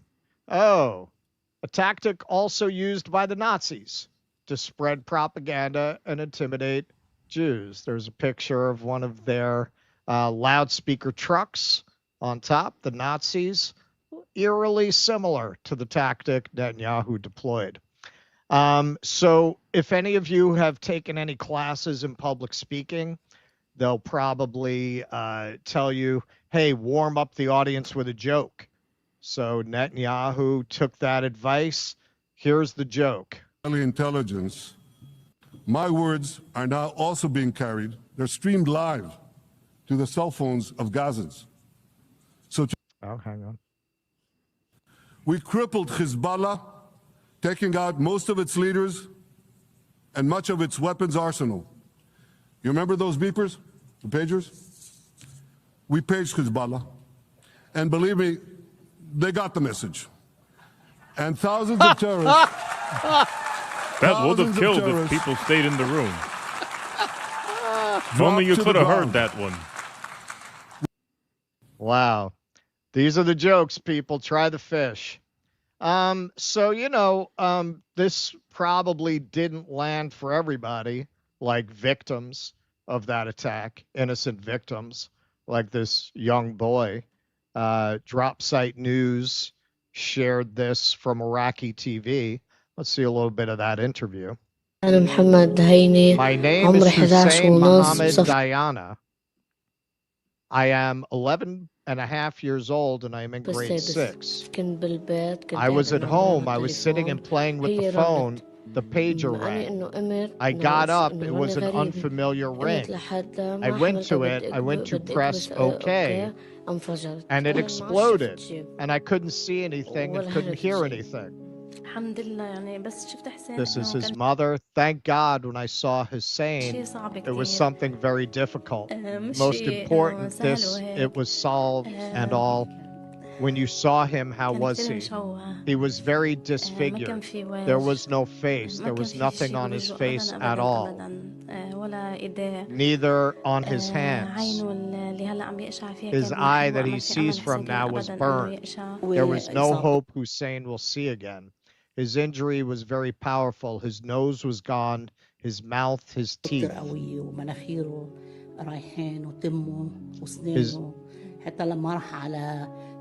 When when he was to the hospital, we had to clean the house.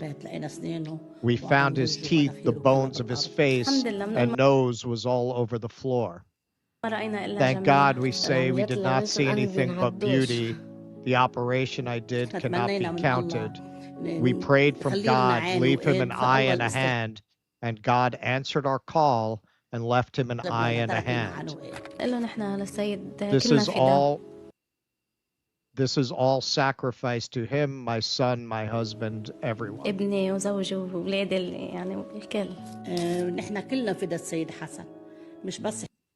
Okay, so some of that translation is a little rough, but you get the idea.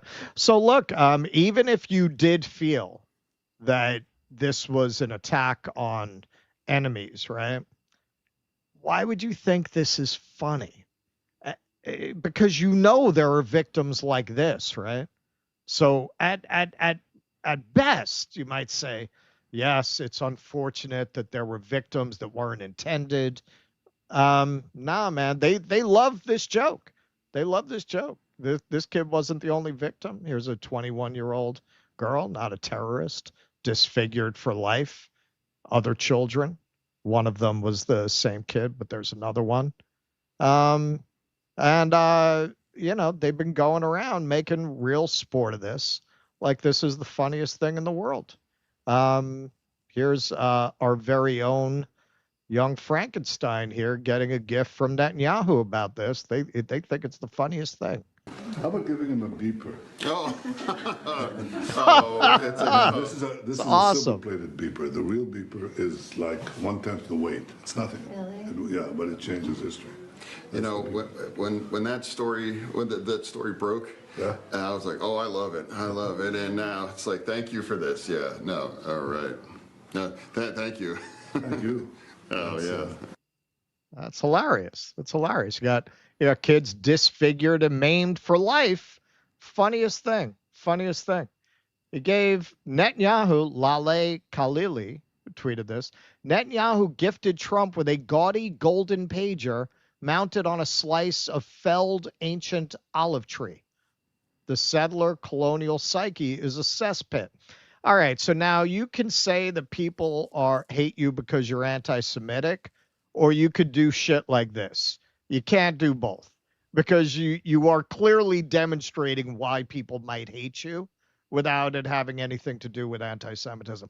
Even if you think this attack was justified, even if you believe this pager attack is justified, you know there were innocent victims that had nothing to do with Hezbollah, some of them children. Why would you celebrate that if you're not a sick, fucking deranged monster? Anything? No, I agree. Okay, so moving along. Thanks to special efforts by Israeli intelligence, my words are now also being carried. They're streamed live to the cell phones of Gazans. So to the remaining Hamas leaders and to the jailers of our hostages, I now say, lay down your arms. Let my people go. When Bethlehem. Okay, so now he kind of told on himself there. Is something psychopaths have a tendency to do. Hang on, so you can take control of the phones of the people in Gaza? That's how much surveillance you have? That's how much electronic sophistication you have? Well, Glenn pointed out what this implies. Israel has such complete surveillance and control of Gaza's communications networks that it can commandeer them to force their phones to broadcast Netanyahu's speech. But Israel had no clue that Hamas was planning an operation as large as October 7th, and it then took hours to respond? That's kind of weird, right? It's kind of weird. And Glenn adds, or as Charlie Kirk asked. Many times, the whole country's a fortress. When I first heard this story, I still had the same gut instinct that I did initially. I find this very hard to believe. I've been to that Gaza border. You cannot go 10 feet without running into a 19-year-old with an AR-15 or an automatic machine gun that is an IDF soldier, right? The whole country is surveilled. And so let me just kind of go through this. We don't talk about Israeli politics very often, and most Americans don't know this. The last 9 months, Israel was on the brink of civil war. It's not an exaggeration. This judicial stuff, there were hundreds of thousands of Israelis taking to the streets because Bibi Netanyahu is basically redefining the Israeli constitution. That's not an exaggeration, right? He said the judicial branch has too much power. There were protests planned this week against Netanyahu, where they anticipated tens of thousands of people to take to the streets. That's all gone, Patrick. Netanyahu now has an emergency government and a mandate to lead. I'm not willing to go so far that saying that Netanyahu knew or there was intelligence here, but I think some questions need to be asked. Was there a stand down order? Was there a stand down order? 6 hours? I don't believe it. Israel's the size of New Jersey. When I took a helicopter ride from Jerusalem to the Gaza border, it's 45 minutes. Wow. 6 hours. They're live streaming the killing of Jews. Did somebody in the government say stand down? That is a legitimate, non-conspiracy question. The whole country is the IDF. The whole country. Well, an Israeli soldier in his testimony seemed to back this up, describing how he was told to stand down about an hour before the attack, and this was not normal procedure. Not going to see this on CNN. All stations are to hold their positions, so in terms of ground forces and Orev, we don't have anything significant. Here's what came over the radio. The brigade issued a directive for our forces pending a situation assessment until 9 a.m. No vehicle is to approach Burma. I'll say it again, until 9 in the morning, pending the situation assessment. No vehicle is to go down to Burma. I'm assuming that was a designation of an area of the fence. We're in rear staging areas, a brigade level arrangement. I don't know exactly why. I don't ask too many questions. That's the directive. That's what we do. A little before it all begins, and Tomer gives us this look like, what? And you know, we're simple soldiers, just combatants, not commanders or officers who can ask questions. It's an order from the deputy battalion commander. We take the order and don't ask questions, a routine passing of an order. And sure enough, an hour later, it's 6:30, suddenly sirens. Okay. All right. So they're told not to go to this fence right before the attack begins. A little strange, right? A little strange. That and, excuse me. Bless you. Whew. Maybe it was just a one-off. No, you know, our friend RB brought this up to us, and it was a good point. Where do military-age Palestinian men learn how to hang glide? How are they allowed to practice their hang gliding? Like, Gaza is a very surveilled area. You don't think the IDF, which is occupying force in the Gaza Strip, they didn't notice, why are these military-age men learning how to hang glide? I wonder what's that about. Yeah. Yeah. Another interesting question. Yes. So he goes on to talk about their great love of Christians and how much better it is under Israel for Christians than under the Palestinian Authority. Let my people go. When Bethlehem, the birthplace of Jesus, was under Israeli control, 80% of its residents were Christians. But since the PA took control, that number has dwindled to under 20%. These are the people you want to give a state to? What you're doing is giving the ultimate reward to intolerant fanatics who perpetrated and supported the October 7th massacre. Giving the Palestinians a state 1 mile from Jerusalem after October 7th is like giving Al-Qaeda a state 1 mile from New York City after September 11th. You just gave Al-Qaeda a state. Madness. It's insane. And right next to Israel. It's called Syria, right next to Israel. That's right. You gave Al-Qaeda a state right next to Israel. All right. So and if I could just get this in, because I said this last time, the idea that statehood for Palestine is a reward for Hamas is completely batshit. It's the complete opposite. Like, the way to disempower the most militant factions of a society is to give it diplomatic power so that they have something else to negotiate with. They have something to hope for. they have something to hope for, and there's a basis for other countries to negotiate with them. If they're recognized as a sovereign entity, they can engage diplomatically with the rest of the world. If you treat people like caged animals, well, then they have no choice but to act that way. So the idea that this is a reward for Hamas is nonsense. Nonsense. Of course. But let's unpack the cavalcade of falsehoods there. So it's ironic that he mentioned Bethlehem specifically, because, of course, that is the parish of Munther Isaac, the pastor of the Evangelical Lutheran Church. And this is what he thinks about Israel. He doesn't seem all that eager to live under Israeli rule. Okay. Despite the immense blow we have endured, we, the Palestinians, will recover. We will rise. We will stand up again from the midst of destruction, as we have always done as Palestinians. Although this is by far maybe the biggest blow we have received in a long time, but we will be okay. But for those who are complicit, I feel sorry for you. Will you ever recover from this? Your charity and your words of shock after the genocide won't make a difference. And I know these words of shocks are coming. And I know people will give generously for charity. But your words won't make a difference. Words of regret won't suffice for you. And let me say it, we will not accept your apology after the genocide. What has been done has been done. I want you to look at the mirror and ask, where was I when Gaza was going through a genocide? Doesn't sound like he's eager to be ruled by the Israelis. But let's unpack the underlying claim that the number of Christians is greatly reduced specifically because of Muslim rule or under the rule of the Palestinian Authority. This is from the Middle East Eye.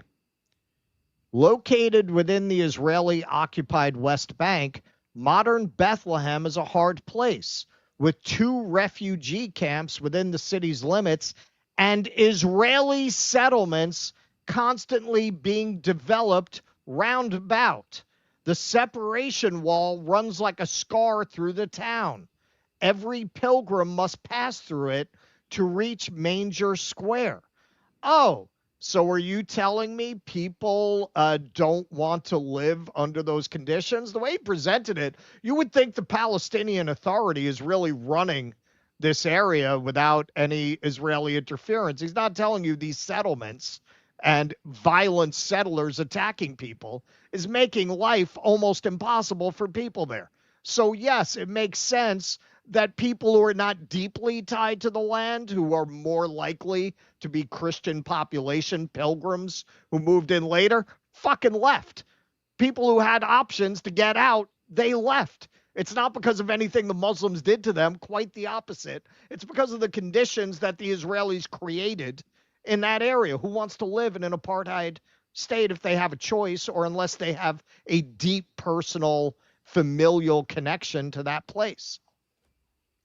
Christianity here survived the persecution of its earliest converts under Roman rule. It flourished under the Byzantine Empire, endured the early Islamic caliphates, and enjoyed a revival under the Ottoman Empire before the territory of modern-day Palestine passed into British control in 1917. And here's what he's really obscuring. According to a survey of Palestinian Christians living in Israel and the Palestinian territories, the percentage of the population that identified as Christian fell from 7.4% in 1947, before the creation of the State of Israel, to just 2% in 2007. So essentially, Israel lost 70% of its Christian population. So by the logic that you are applying, well, clearly the Israelis have brutalized the Christians. What other explanation? That's the explanation you're giving for why there's a reduced Christian population in Bethlehem. So isn't that the explanation for why there's been a 70% reduction since the founding of the State of Israel in that region? And actually, there's a lot more evidence that Christians are leaving because of abuse from Israelis than there is from Muslims. Church St. Porphyrius, under 1,000 plus years of Muslim rule, was all intact. Under 75 years of Zionist rule, destroyed. That was one of the oldest Christian churches in the world. Here's an Asian woman. You're going to want to cry by the end of this, who you can see her spirit gradually get broken in 40 seconds by the way she is treated in Israel. Elohim, love Israel. Praise God. God love Israel. May God love this Milano. It's all speak.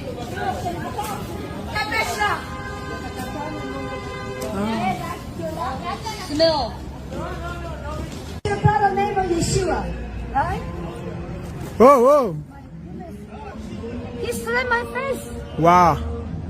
He slapped my face.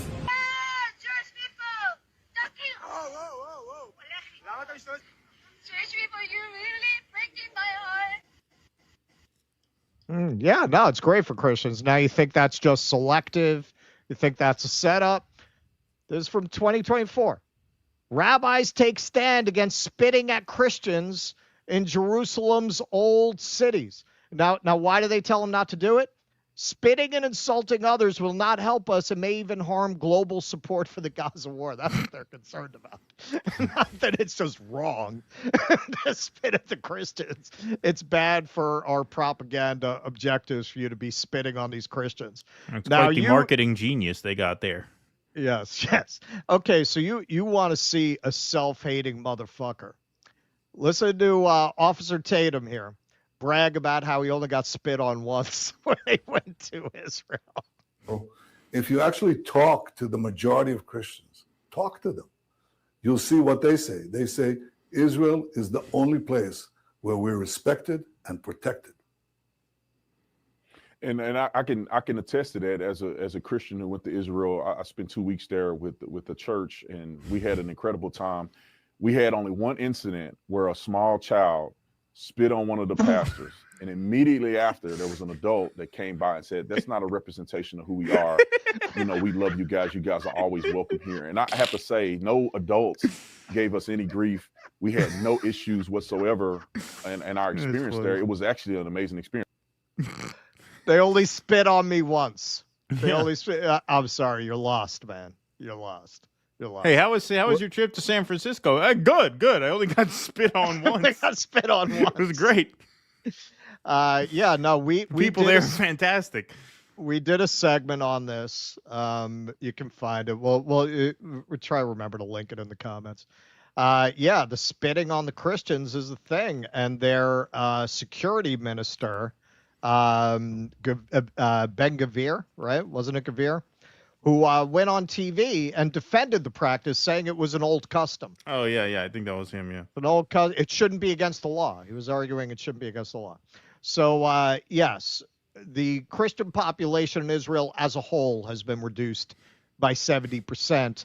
And you have a lot more evidence that that's because of the way they've been treated by Jews than there is evidence that that's because of the way they've been treated by Muslims. I mean, clearly it would be impossible for that reduction in Israel to be because of Muslims being a minority of the population. Clearly it's what the Jews are doing that has driven them out.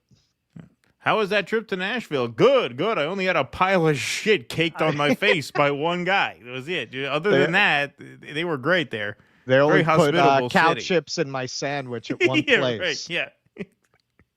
Okay, now here's an old grifter who we don't talk about much these days, Bernie Sanders. He's had some things to say about Gaza. Let's see if you can pick up on the pattern of what he's telling you. No, Mr. Netanyahu, it is not anti-Semitic or pro-Hamas to point out that in a little over 6 months, your extremist government has killed 34,000 Palestinians and wounded more than 78,000. I will be introducing legislation very shortly to prevent any more funding for the Netanyahu government to kill 19 senators to support a ban on arms sales for Netanyahu. What Netanyahu wanted And what Trump is following through on is to equate any criticism of Israel with being anti-Semitic. It's like, all right, I bet you picked up on it. Trump and Congress must finally stand up to Netanyahu and AIPAC. And on August 8th, not another penny for Netanyahu's war machine. Netanyahu and his cabinet of war criminals are planning for involuntary migration of Palestinians from Gaza, or voluntary.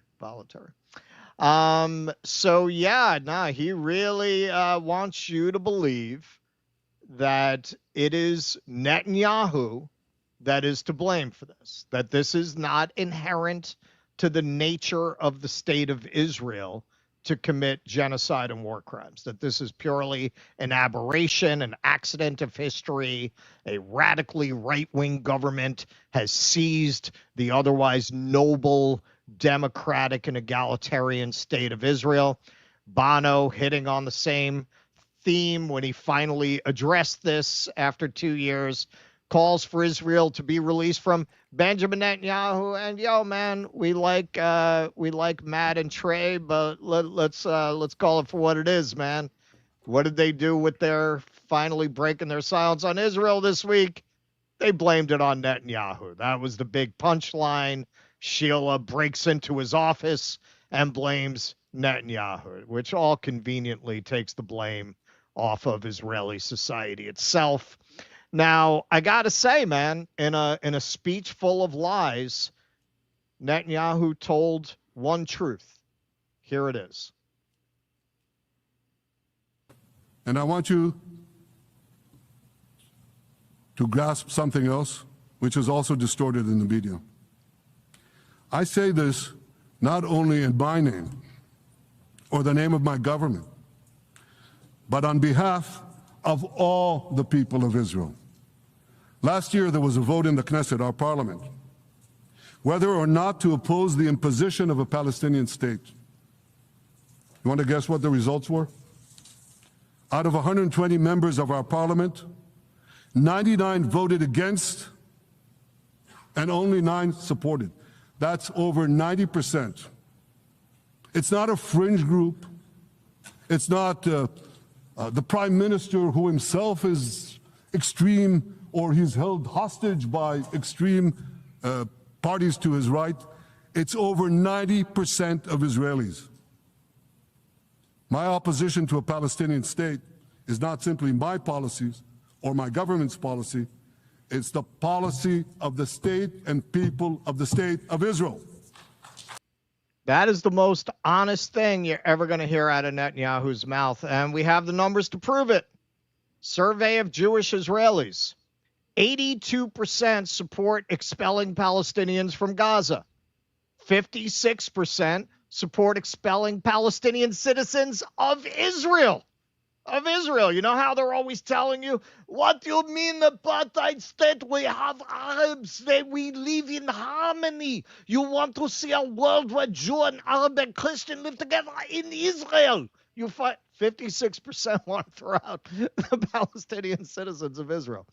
47% agree that, quote, when conquering an enemy city, the IDF should act as the Israelites did in Jericho under Joshua's command, killing all its inhabitants. Now, this poll was taken by Penn State in conjunction with an Israeli polling company at the behest of Haaretz. 82% of Jewish Israelis back expelling Gazans. Now, this breaks down a little bit by religious affiliation. Take down the logo, Keaton. Rate of Jewish Israelis supporting expulsion of Gaza residents. So the Haredi, it's the ultra-Orthodox, 97%. Orthodox, 90%. Traditional, it's like most American Jews kind of fall in that branch of Judaism. 90%. Secular Jews, 70%. Rate of Jewish Israelis supporting expulsion of Israeli Arabs, 91% for the most religious, 68%, 65%, and then the secular Jews fall to 38%. Rate of Jewish Israelis believing that all residents of a conquered enemy city should be killed.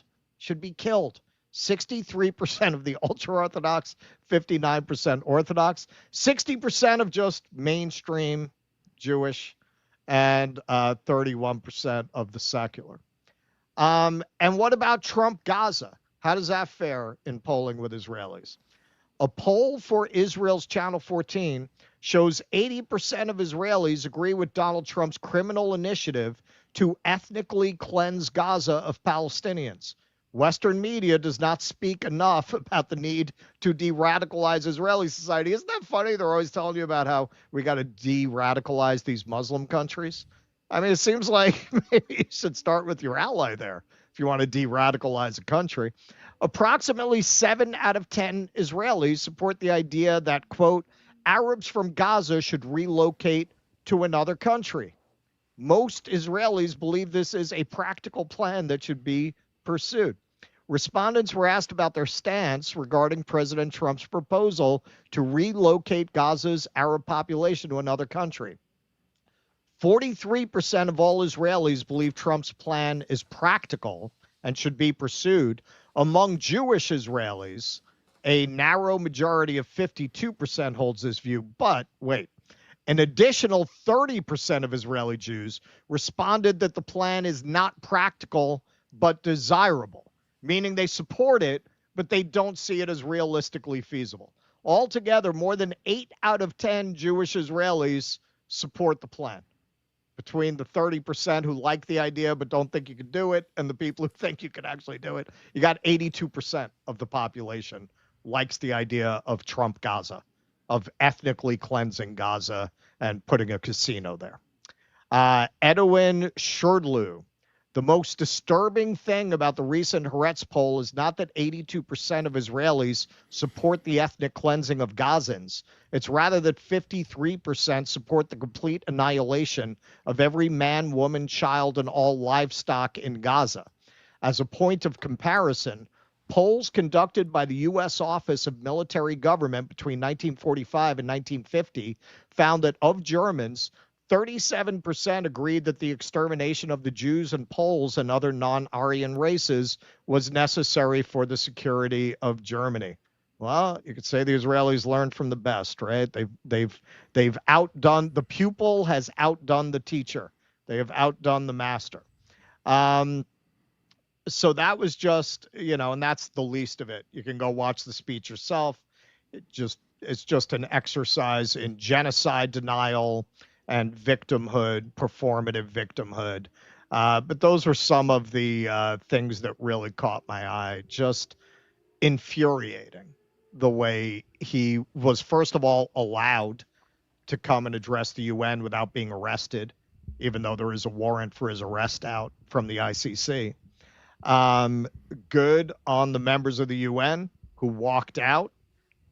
Anyone who stayed is a disgrace to their nation, to their people, because you got to remember, man, these leaders who will suck up to the Israeli state and by way of the Israeli state probably hoping to get American money, American aid, they don't represent their people. Most people around the world understand that this is a criminal regime committing a genocide. And that's why, as we'll see when we get into the TikTok part of this, they're becoming increasingly desperate to just straight up go full Orwell and control all of the information that you're able to receive. But that was just a disgusting display from start to finish. Yeah, you probably saw more of the speech than most of the UN members because most of the room was actually empty. So you probably saw more of it than a lot of the global diplomats did. But no, I mean, this is why there were protests outside the UN all week, protests obviously culminating in the protest for Netanyahu's speech outside the UN on Friday. And what you saw there was a guy who is now isolated. I mean, you could tell by the emptiness of that room. That speaks volumes that there were so few people in there interested in what he had to say. That kind of says it all. And this is a momentum that is not reversible at this point, which is what makes these times scary and dangerous. As much as it's the right direction to head in terms of global sentiment, they are liable to lash out just as any dying empire does. A vassal state of a dying empire is dangerous in that exact same way. And go ahead. It's believed they have 40 nukes. Well, yes. They never talk about that. No, they never talk about them as a rogue state with nuclear weapons, but Right. they are, and I would argue probably the most dangerous. Yes, absolutely. All right, folks. Well, it is Sunday night, which means tomorrow is Monday, and every Monday a new episode of The Grifter's Bible premieres on YouTube. So The Grifter's Bible is a mind-bending novel by El Shabooms, and it's now a free weekly series on YouTube with a soundtrack by Monumental Sonic Architecture. Follow the First Electric Church of Jesus Christ as they combine the bleeding edge of black patented neuroscience with the state-of-the-art in Michigas to beat the Great Recession. They sell visions of God to the huddled masses of Deep Ellum, Texas, and the money pours in until the local competition, the police, and the U.S. Navy decide to put a stop to it. There's ass whoopings, car chases, and a showdown at high noon on Good Friday in Dodge City. It's sci-fi noir. It's a picaresque thriller. It's a Western from 10 minutes in the future. It's The Grifter's Bible. It's a film series by El Shabooms with a soundtrack by Monumental Sonic Architecture. New episodes are posted every Monday to the El Shabooms YouTube channel. So you go, that's the wrong one. That's the one he sent, but this is the correct one. YouTube.com/@ El Shabooms is the channel. So go ahead and smash that subscribe button over there and tune in every Monday for a new episode. Thank you all very much for supporting our dissident sponsors and artists. If you have a project that you would like us to sponsor, you can fill out a contact form at dudissidents.com/sponsors, and we will get back to you if we think it's a good fit. I have not checked the inbox this week for those, so if you have applied, I will take a look at that tomorrow and be back in touch with you shortly. All right, we will move right on along here. Got a great crowd in here, 3181 strong on YouTube, 1,072 over on Rumble. Smash that like button wherever you are. Great crowd in here tonight. Thanks all for being here. It's a Me says another required book, Why Empires Fall. It will improve you guys' immigration coverage. Also, Remembering Peasants. Peasant Mind is a historical. Thank you.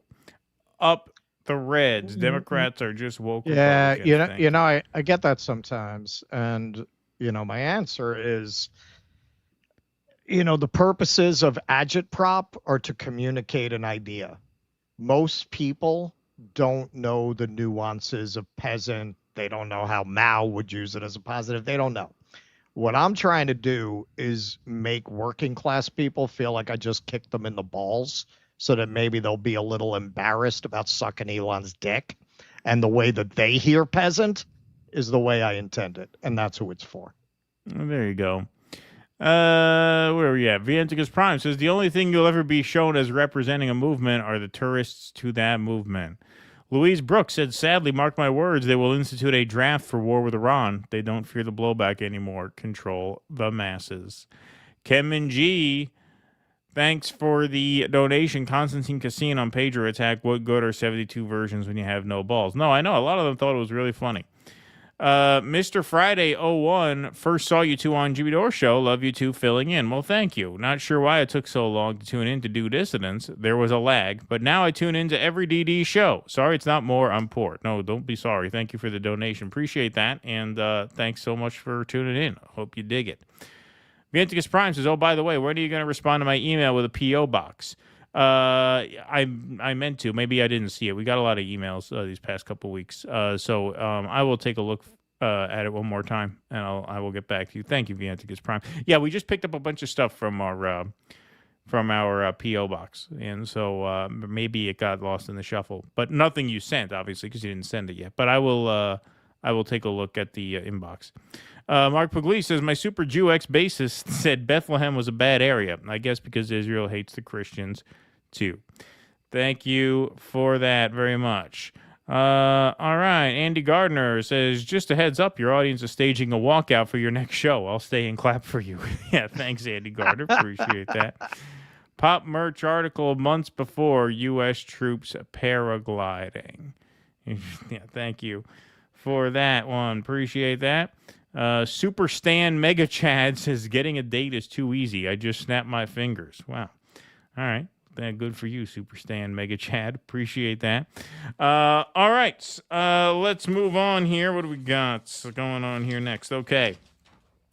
All righty, folks. So Megyn Kelly appeared at a TPUSA event. Max Blumenthal tweets out, conservative youth are asking questions about the influence of Israel First billionaires like Bill Ackman and Robert Shulman on the GOP, and all Megyn Kelly can do is deflect. There's something happening here. Let's take a look at this. I do disagree, I think, with some of the things that you have said, but I also disagree with some of the things that have been said about Israel in regarding to what Candace Owens has said, what Ben Shapiro has said. But I feel like I do agree with you in the sum that you sometimes will take a more nuanced approach and criticize them or agree with them. But I wanted to ask, I disagree with the Republicans. I feel like they're being vague about Israel. And so I wonder if places, I'm asking for specific people. Do people like Bill Ackman, Robert Shulman, or AIPAC, are they influencing American politicians? Are they influencing popular YouTubers? Are they influencing people like Fox News? And God forbid, are they influencing our president and the decisions that are made? You might be the one person in America that agrees neither with Ben Shapiro nor with Candace Owens. I don't understand where you are. So I don't know what the answer to that is, whether Bill Ackman is influencing President Trump on Israel. I mean, I think President Trump, especially in foreign policy, has come to his own conclusions. You know, look what he just said about Ukraine yesterday. You know, he's suddenly flipped the switch and he was like, I think they could win the whole territory back. Yeah, he's been coming to the wrong conclusions. He's been getting everything wrong, right? So we had Witkoff go in and negotiate that photo op ceasefire for his inauguration ceremony there. And then since then, it's been one wrong decision after the other. Yeah, his switcheroo on Ukraine, that was the complete opposite of what he campaigned on. So that doesn't say much. I think you'd be better off saying, yeah, he's getting advice and it's bad. But no, he's saying, hey, he's his own man. He's his own man. He's just, you know, he's deciding to blow up boats off the coast of Venezuela without verifying who they are. And yeah, now he's saying Ukraine can actually win the war and has abandoned ceasefire talks in Gaza. Yeah, no, this is all him. That's all great. Yeah, he's a true free spirit. He's a rebel. What? Yeah, he's a rebel. Exactly. And then some, he said. Wait, what?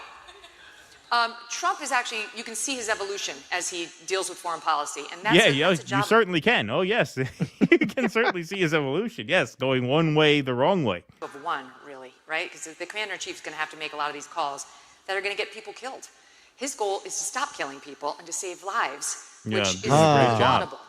So I think Trump is making his own decisions on Israel. I think Trump is very pro-Israel, very pro-Israel. Oh, is he? Trump and I you don't say. Position when it comes to Israel. We're on Israel's side. However, having said that, Trump said this a year ago, and I said this thereafter. It's time to wrap it up. It's time. It's been too long, and Israel is losing the support of its closest ally and most important ally in the world, and that's us. They've already lost the Dems. They've lost the independents. They've lost Republicans under 30, and they're starting to etch away at Republicans over 30, and that can't happen if Israel wants to maintain its standing in the world. So that's my view. Real fast, quick follow-up. Thank you. Do you think rich billionaire Jews or the Israeli government influences American politics? Watch her response to this. Did is you great. say rich billionaire Jews? Whoa. Whoa. I don't like when people call Jewish people Jews after the word billionaire. It sounds kind of uncomfortable. Oh, it's uncomfortable. It's uncomfortable. Miss Megyn Snowflake Kelly, Miss Anti-Woke Megyn Kelly's uncomfortable by that. It's uncomfortable. That sounds like what a blue hair would say. It's uncomfortable. That language is making me uncomfortable. What? Bill Ackman is a billionaire, and he's a Jew, so he's a billionaire Jew. Well, you can't call a thing what it is, right? You know, I mean, what is uncomfortable about that? I mean, especially when the person is very proud of the fact that they're one of the principal funders of Israel's war machine. Yeah. It's kind of relevant. to the question, isn't it? Exactly. I don't like when people call it's Jewish people uncomfortable. Jews after the word billionaire. It sounds kind of uncomfortable. Makes me feel uncomfortable.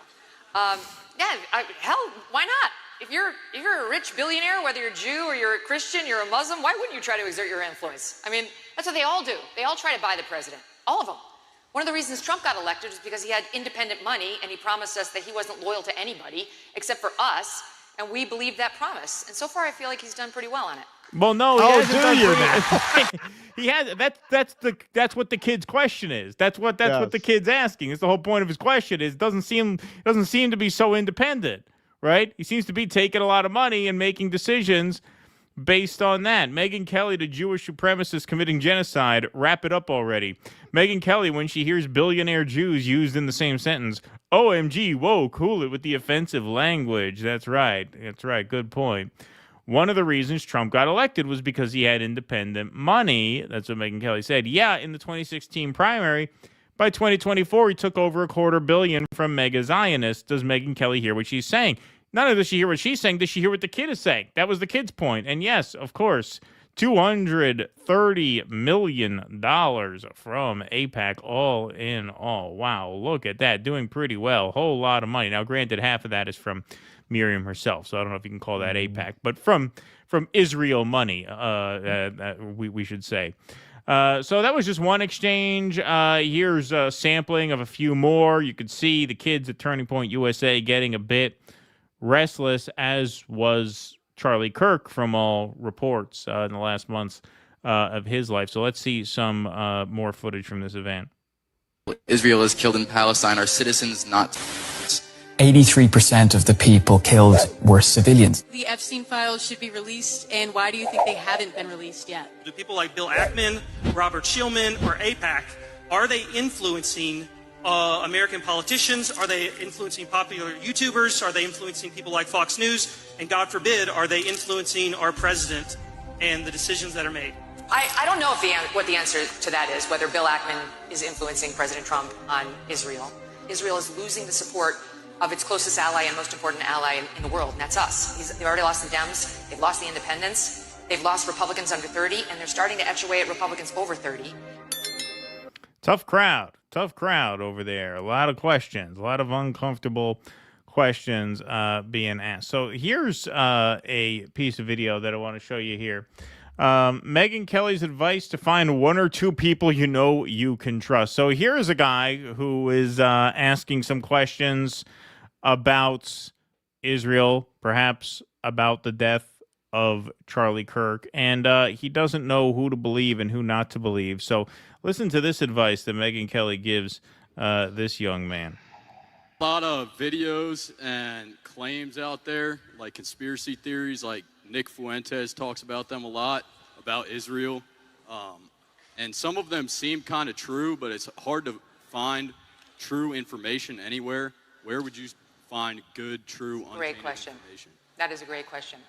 I'm sure you guys all have this experience, right? Like, what's real? You hear people who you respect, like, saying stuff that sounds like crazy. And you're like, did we land on the moon? Right? They can make you rethink anything. And it is an ongoing battle. It's going to be a really hard battle for all of you because you're young and you're going to have years of dealing with this. My advice to you is to find one or two people who you know you can trust. And you'll know those people because they will tell you the bad news for your side. They will not just keep whispering sweet nothings in your ear every day when you turn on their podcast or the news or what have you. And once you find those two people, stick with them.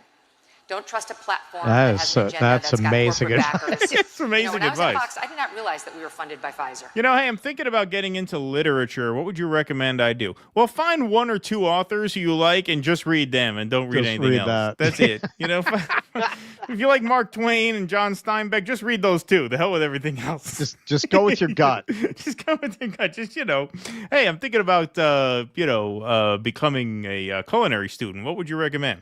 Well, find one or two dishes that you really like and just eat those every day. And don't find a concern couple yourself of with anything else. narratives that make you feel good, where occasionally they pretend to have an adversarial relationship to the people they work for, like me. Like me. Yeah. Yeah, that's amazing advice. It's a great advice for a young budding mind. Yeah, just find two people you like and just listen to them over and over again. No one else. Yep. But there was a reason we weren't allowed to say certain things on the air. You tried to talk about what was causing autism and whether it was a vaccine back in 2005 at Fox News. It was not going to happen. So I would recommend choosing someone from the independent lane. Of course, I'm biased, but I submit to you I'm an option for you. Ben Shapiro's another great option for you. There's a bunch of Shapiro. us. Ben Shapiro. And then stick with those people who don't so get Megyn Kelly and Ben Shapiro. So me and Ben Shapiro. You got it. Yes. Yes. Got it. If you really want to open your mind, my advice is just listen to me and Ben Shapiro. Yeah. And that's it. If you want to get the full range of perspectives. Right. Exactly. What about Jack Posobiec? Doesn't he do a show with Charlie Kirk? Kind of throwing him under the bus there, no?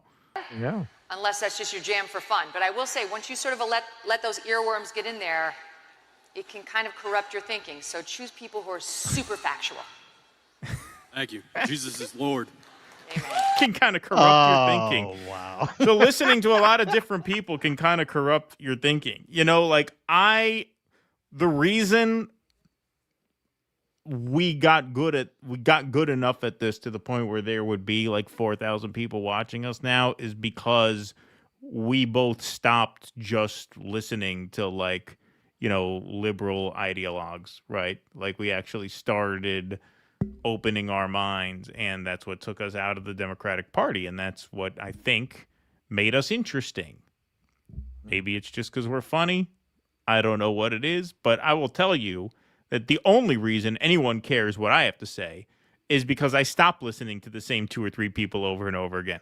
And I started listening to right-wing commentators. I started reading, more left-wing people and more right-wing people. Like that is how you pursue a perspective, is by listening to lots of different people, not by picking 1 or 2 people you like Megyn Kelly and Ben Shapiro.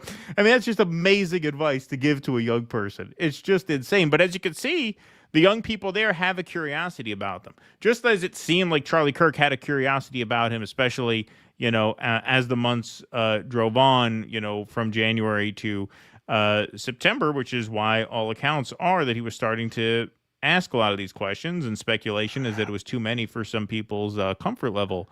But yeah, you could see it in that crowd. Like one thing Megyn Kelly said, which is true, it's objectively true. Israel's lost the under 30 Republicans, and clearly they have, because ultimately an America First movement is just not gonna be able to swallow this shit. They're just not. The only way they can be brought to heel is by force. The way they sat Charlie Kirk down and yelled at him in the Hamptons. So this is the way it has to be.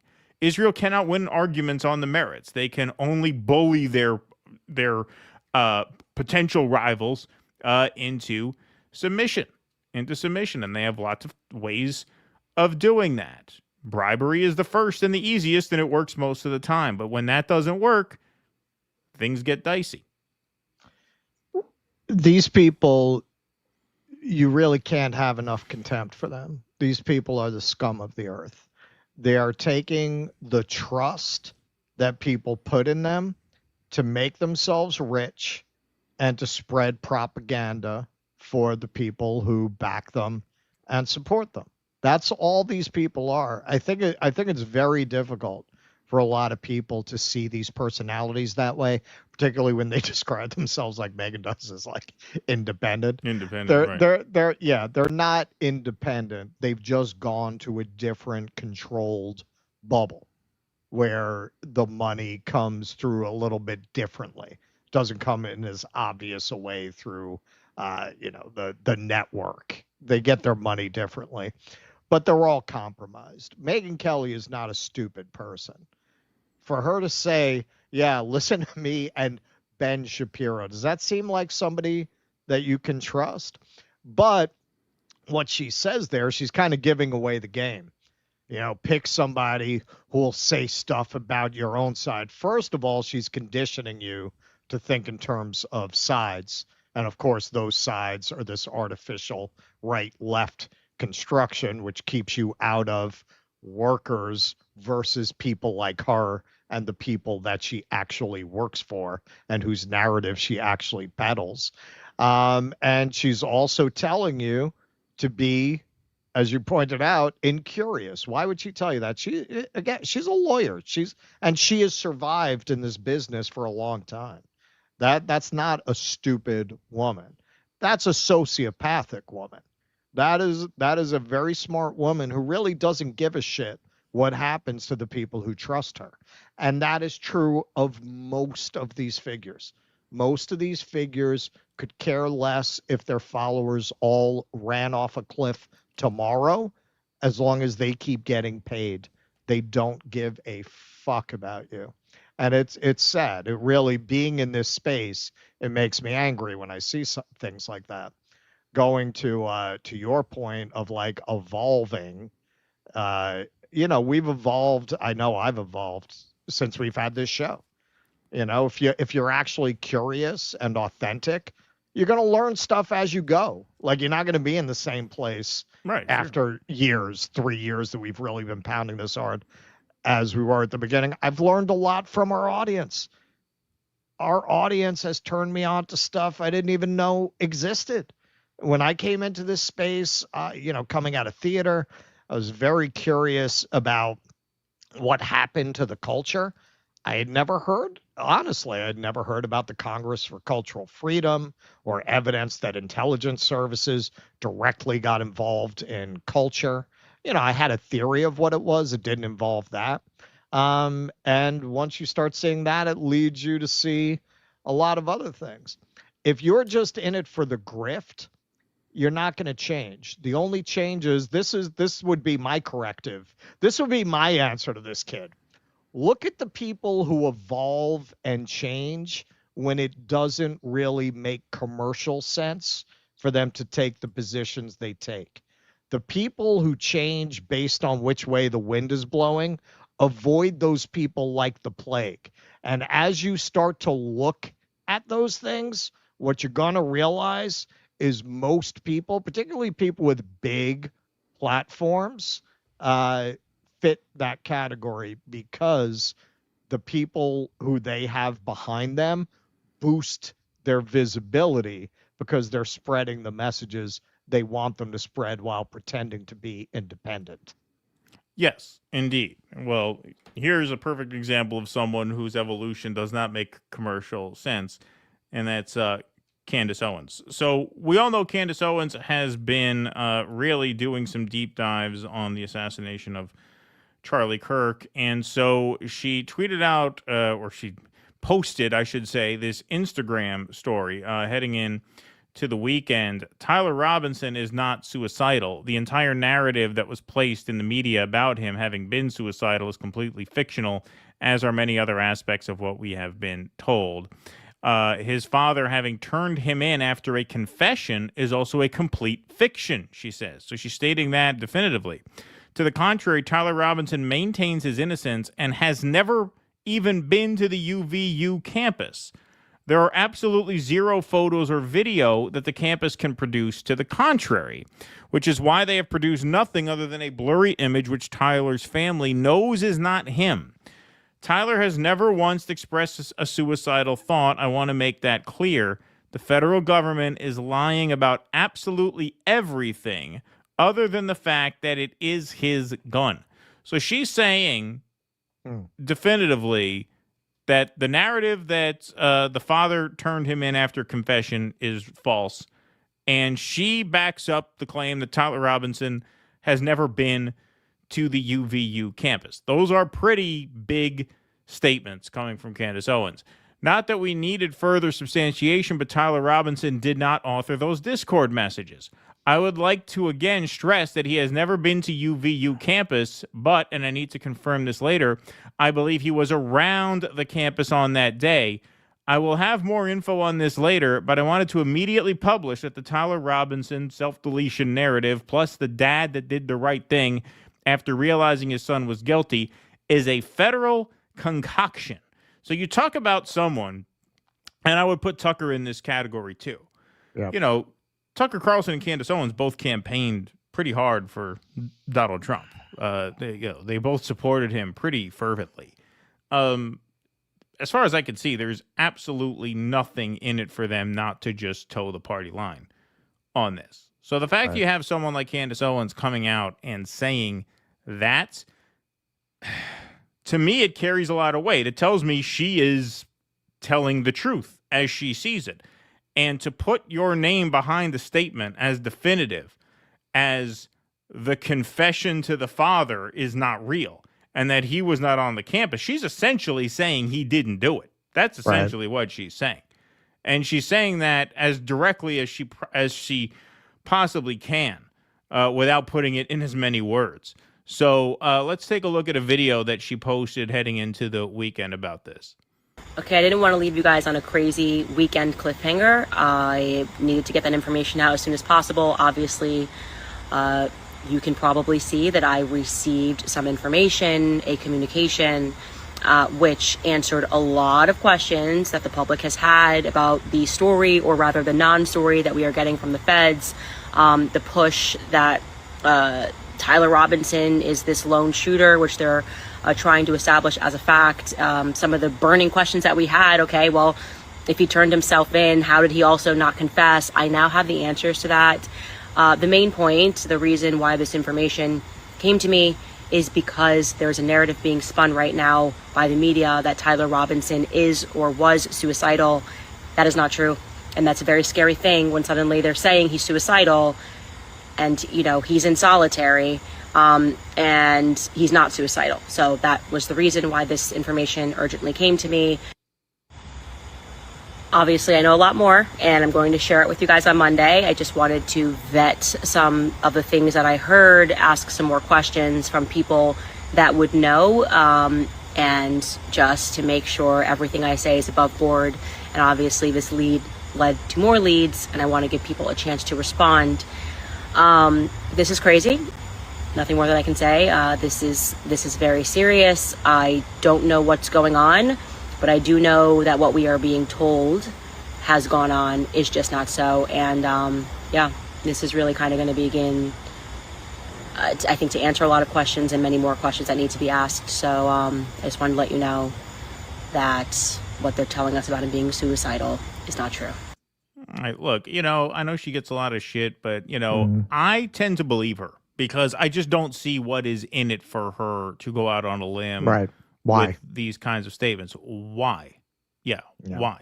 Like, I just, and I put Tucker in the same category. Now, Tucker doesn't go as hard as she does in terms of like delving into the specifics of the case. He kind of sticks more to innuendo, implying that the hummus eaters had something to do with it on the stage of the memorial, which is a ballsy statement in and of itself. But look, I mean, she's putting her name behind, you know, some pretty, you know, incendiary, if true, statements. And so I don't think she's doing that haphazardly, and I don't think she's doing that dishonestly. And in keeping with what Russ said at the end of the last segment, you know, you could tell who's kind of credible by who's willing to make certain pivots that are not commercially viable. So here is a montage that I think kind of is important to highlight in these times. Wake up. Here you have examples of bipartisanship, if you want to call it that. That's kind of a DC word. But, you know, in these severe times with such high stakes and urgent matters before us, I think it is a time where we simply have no choice but to, you know, transcend a lot of these left-right labels that define a lot of our politics. So Candace is featured in this. My enemy. It is with... Sorry. If you were on the left, you are not my enemy. It is with pride that we announced our next guest. Thank you, Cenk, for coming on. No problem, Tucker. Thanks for having me on. I think it's important that we have a moment like this where we try to bring the country together. Amen. I so strongly agree. Wake up. Because I am telling you, this is not a battle between left and right. Marjorie Taylor Greene. Thank you. We have to now meet in the middle. Do you think that America should just cut ties with Israel altogether? What's your definition of cut ties? Like stop funding them, Yes, stop being their yes, military yes, arm? yes, Okay, I'm on great. record saying. Okay.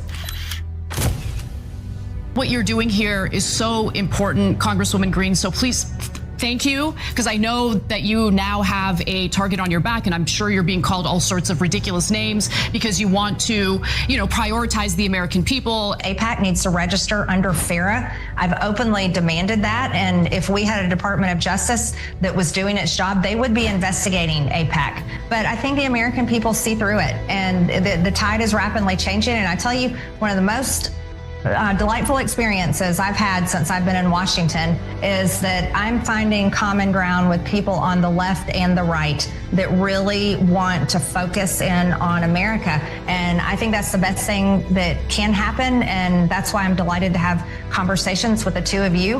And I look forward to finding more common ground because I think that could be the best thing that could happen for all of us. Representative Marjorie Taylor Greene from Georgia, we appreciate you coming on the Young Turks. Thank you. I just want to say this about Congressman Massey, and I hope I don't hurt him more in his district by saying nice things.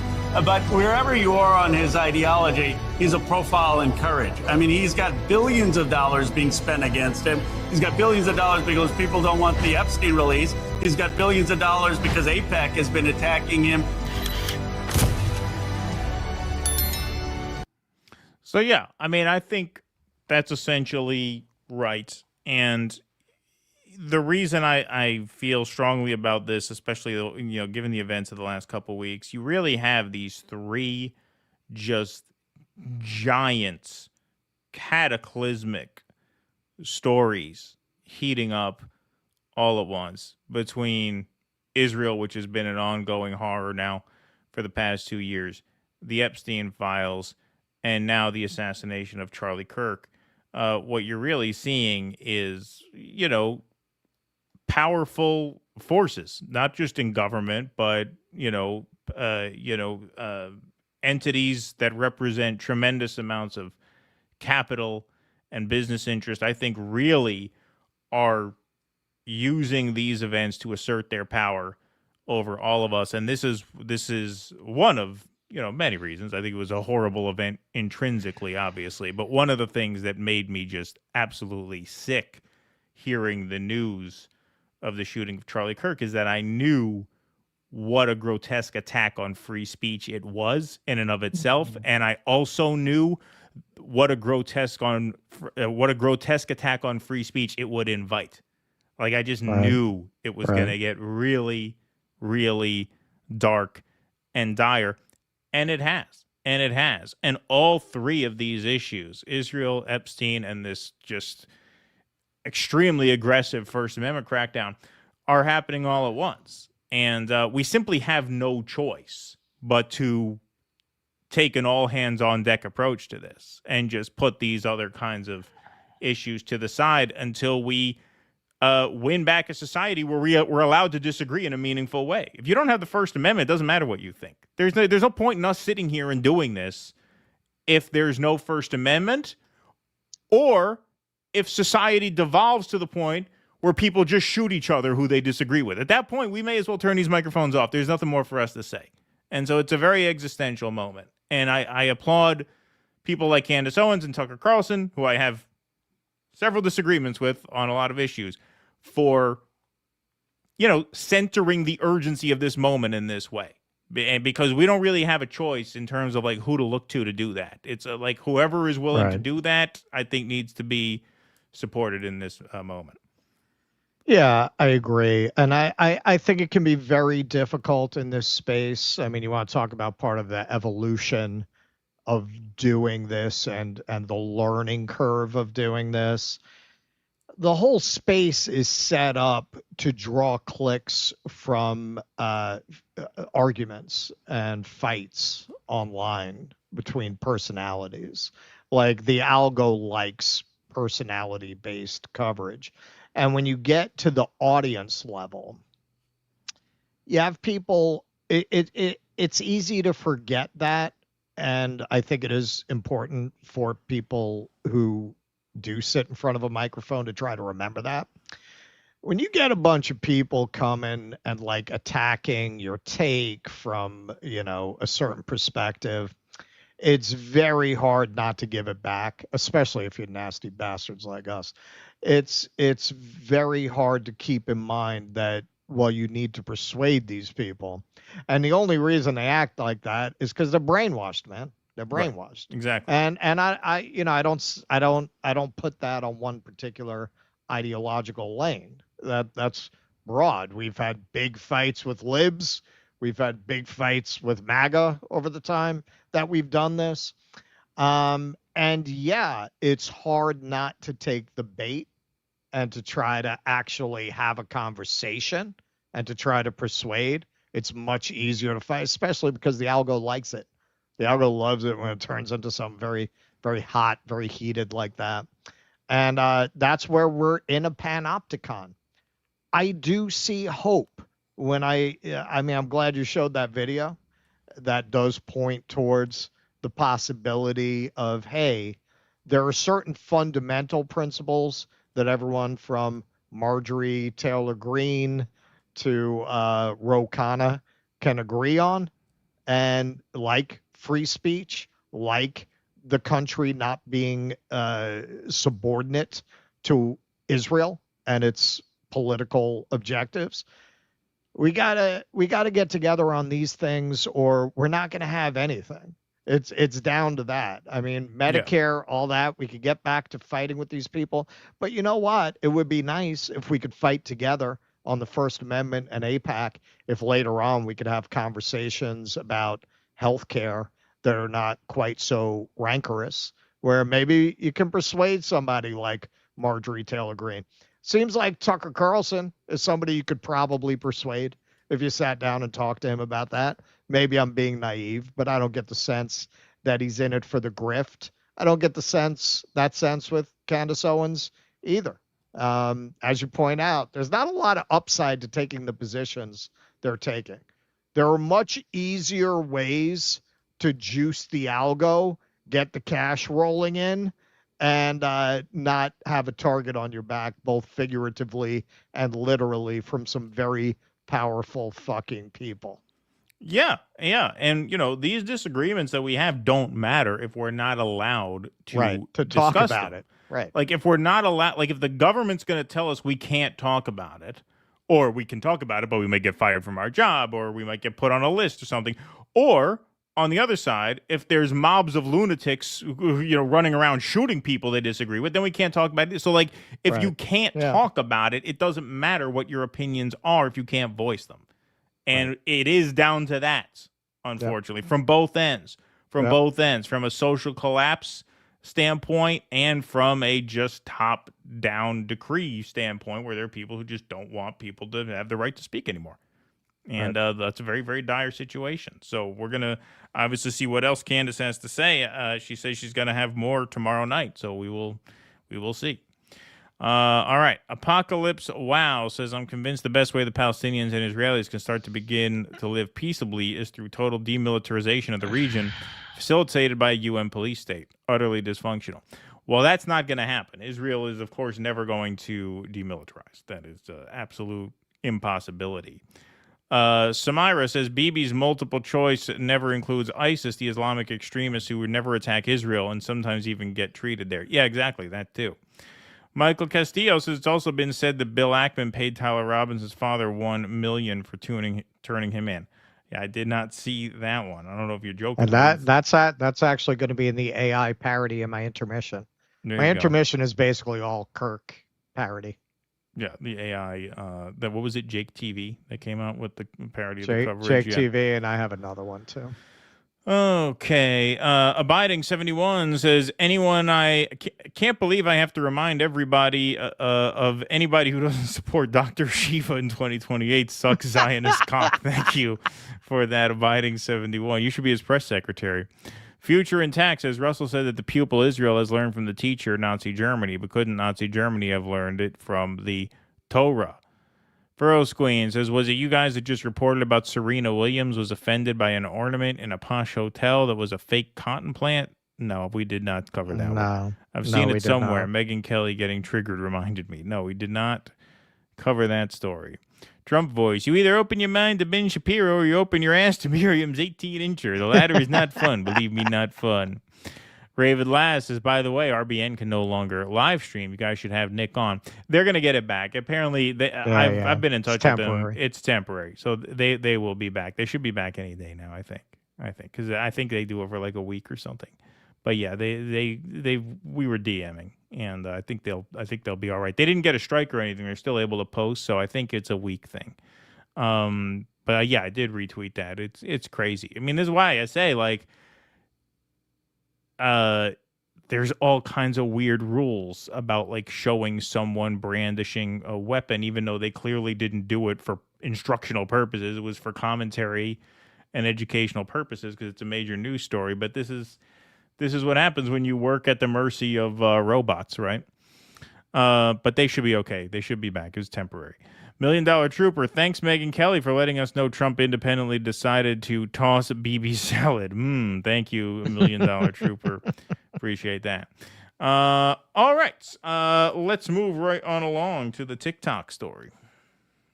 All right. More of a friend of the show, Benjamin Netanyahu here. Gen X girl, I got to give a big shout out to. I relied a lot on her excellent research for the next two segments. She's really been on this story, really digging down into it, creating her own exhibits and videos. So here she is.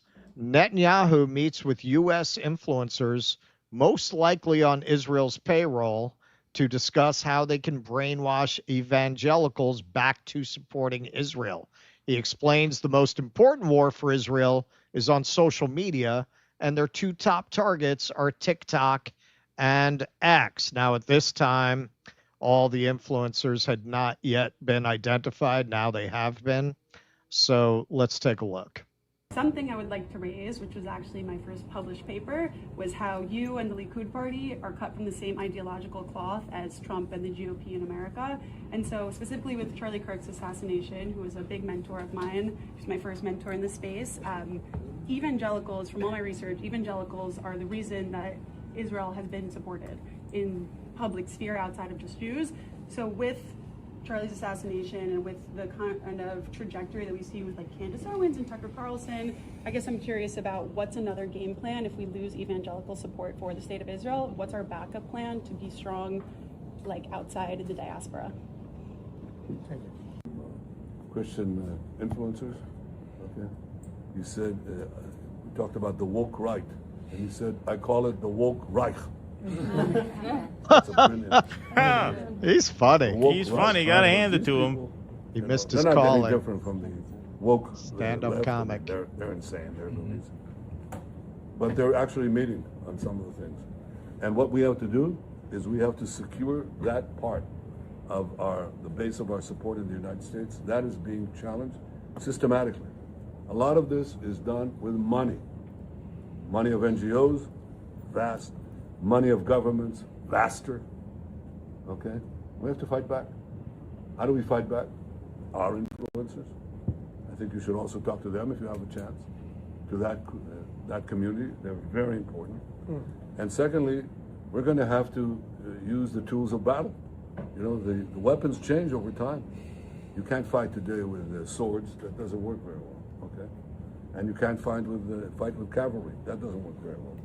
And you have these new things, you know, like drones, things like that. I won't get into that. But we have to fight with the weapons that apply to the battlefields in which we're engaged.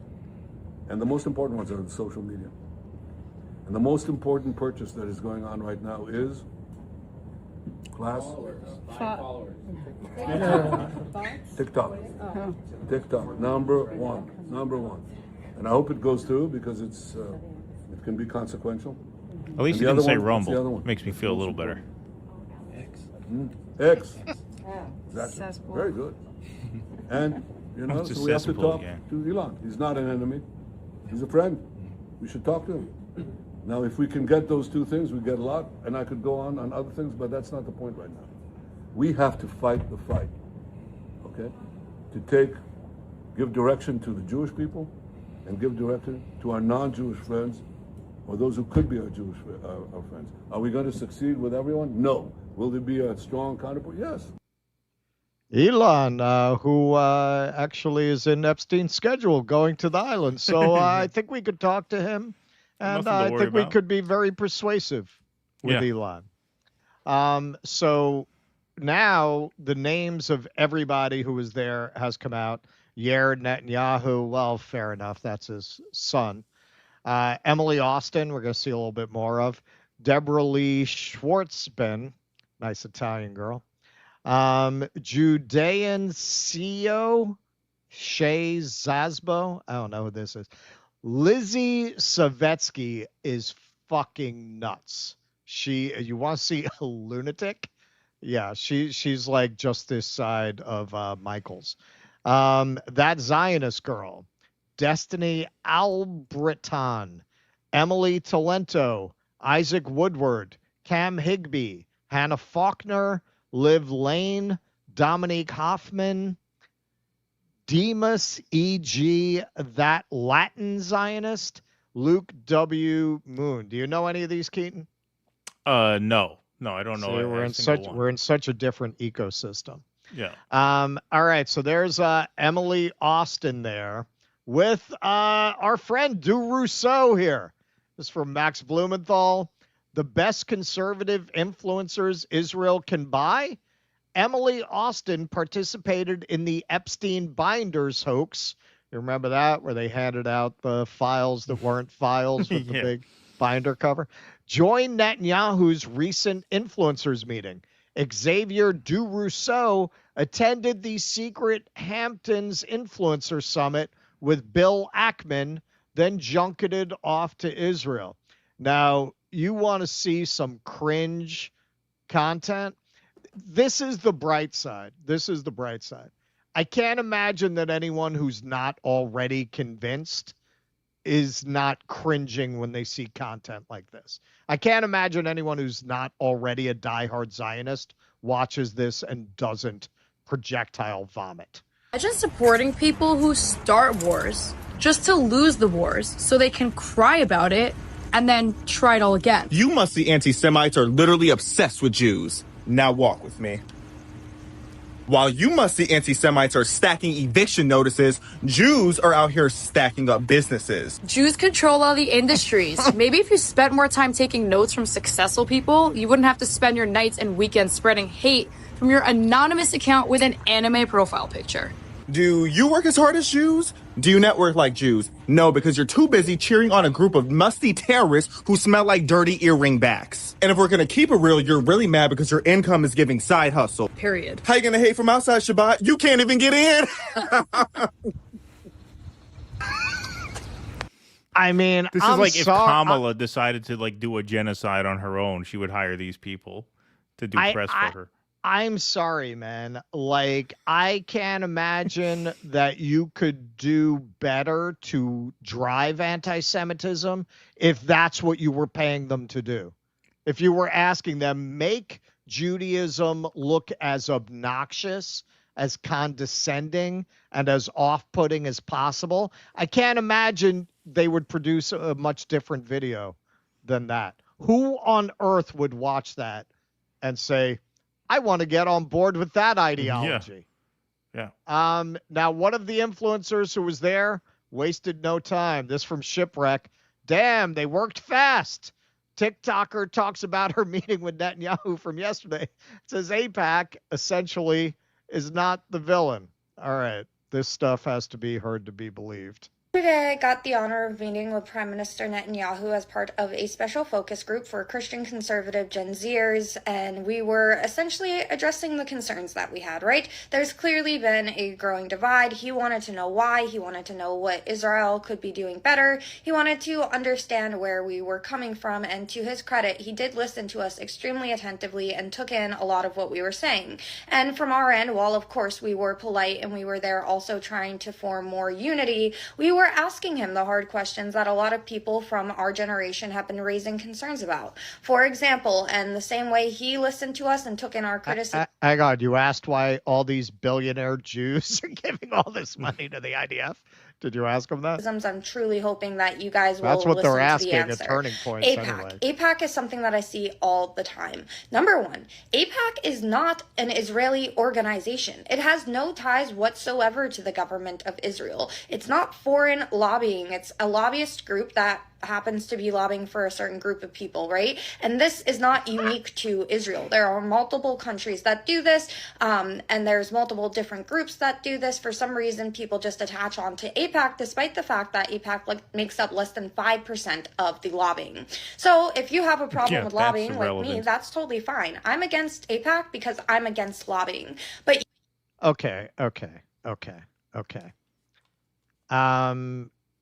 Let's see what Thomas Massey had to say about this. Everybody but me has an APAC person. What does that mean, an APAC person? It's like your babysitter, your APAC babysitter, who is always talking to you for APAC. They're probably a constituent in your district, but they are, firmly embedded in APAC. And every member has something like this? I don't know how it works on the Democrat side, but that's how it works on the Republican side. And when they come to DC, you go have lunch with them, and they've got your cell number, and you have conversations with them. So I've had that's absolutely crazy. I've had 4 members of Congress say, "I'll talk to my APAC person," and it's literally what we call them, my APAC guy. I'll talk to my APAC guy and see if I can get him to, dial those ads back. Why have I never heard this before?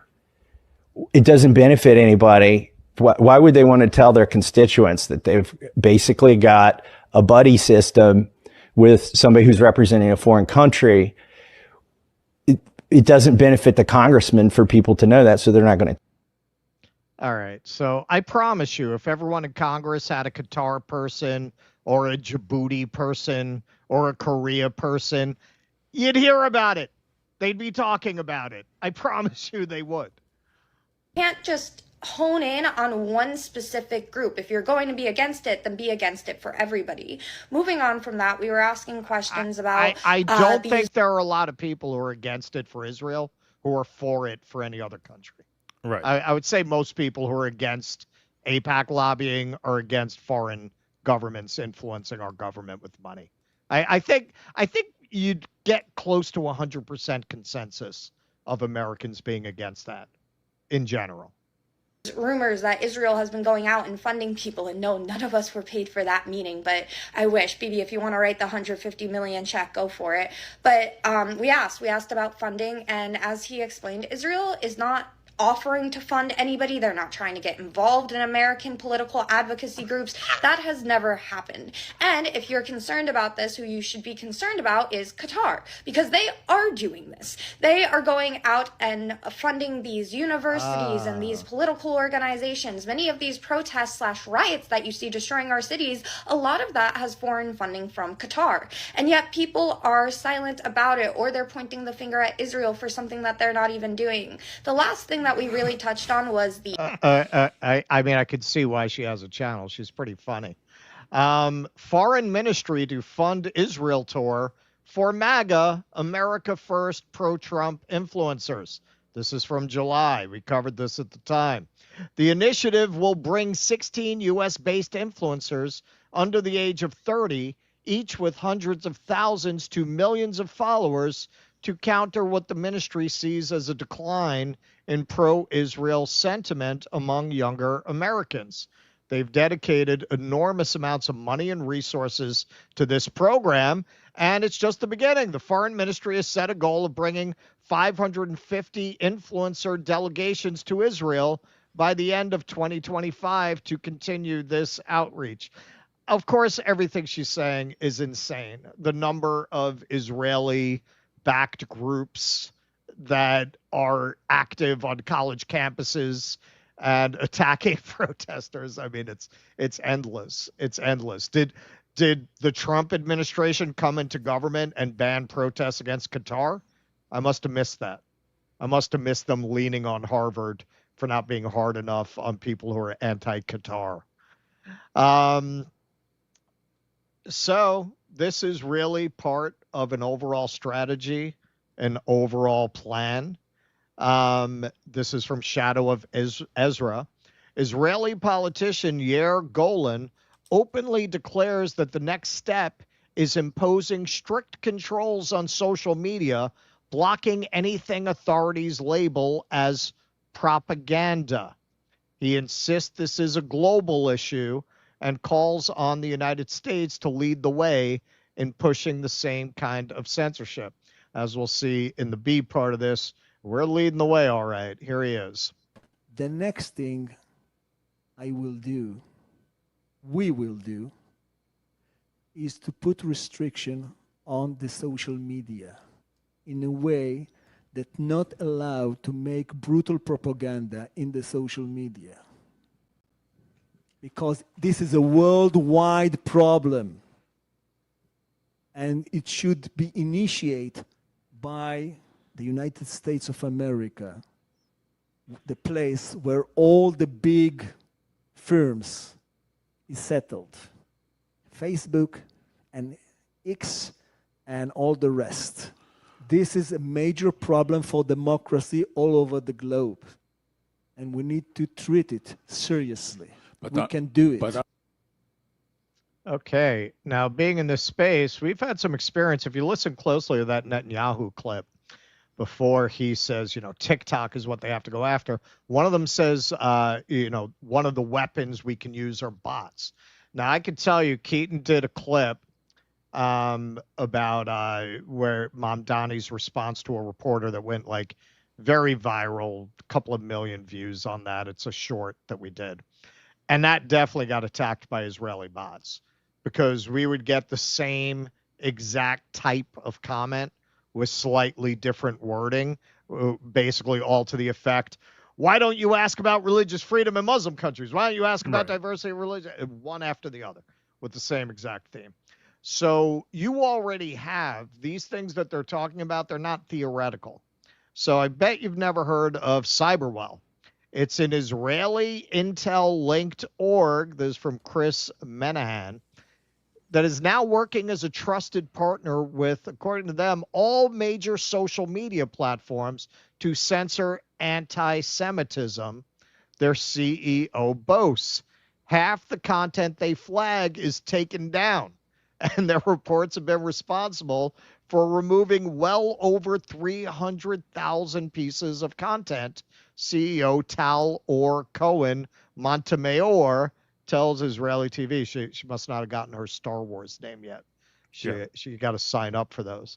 So here's a little bit of the interview she did bragging about this. Cyberwell is the first ever open database of online anti-Semitism, a nonprofit initiative based here in Israel that's really looking at the issue of online Jew hatred through the lens of compliance. Actually, we're a service, if you will, for the social media platforms, helping them enforce their social media policies against anti-Semitism at scale. So Cyberwell now is taking, you mentioned over 10,000 examples that we've reported to social media platforms. Actually, the number is much higher at this point, around 11,500. And we believe those flags have been responsible for removing well over 300,000 pieces of content is what we estimate. Cyberwell is fighting back by taking our high integrity data on what online anti-Semitism is and actually using LLMs and generative AI to really take the brain of our human analysts and identify anti-Semitism accurately online. And we believe that this type of work is not only what's going to be able to help social media platforms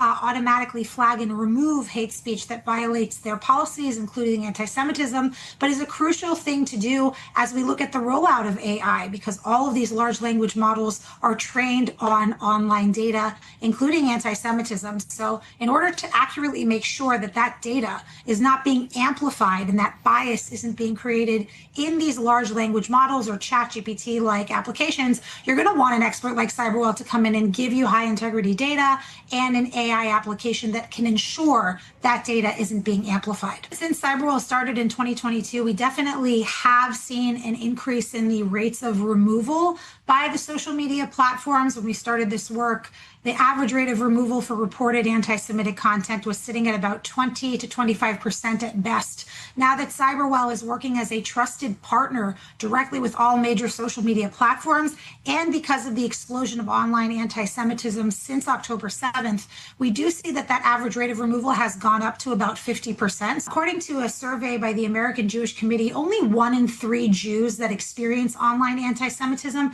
actually take that extra minute to go ahead and report that anti-Semitism.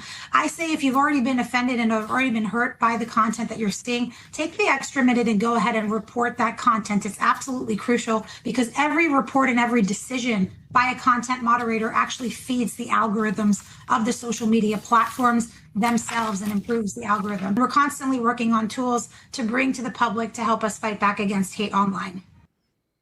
All right, so this is already happening. This is not theoretical, and anyone who spends time online talking about politics, as you probably do if you're watching this show, you know this is happening. You know this is happening. If you tried to have a debate on Facebook about Israel, forget it. Most of your comments are going to disappear. There's a very good chance you're going to get flagged or suspended. It's only going to get worse. We're going to get into the TikTok purchase, the implications of it.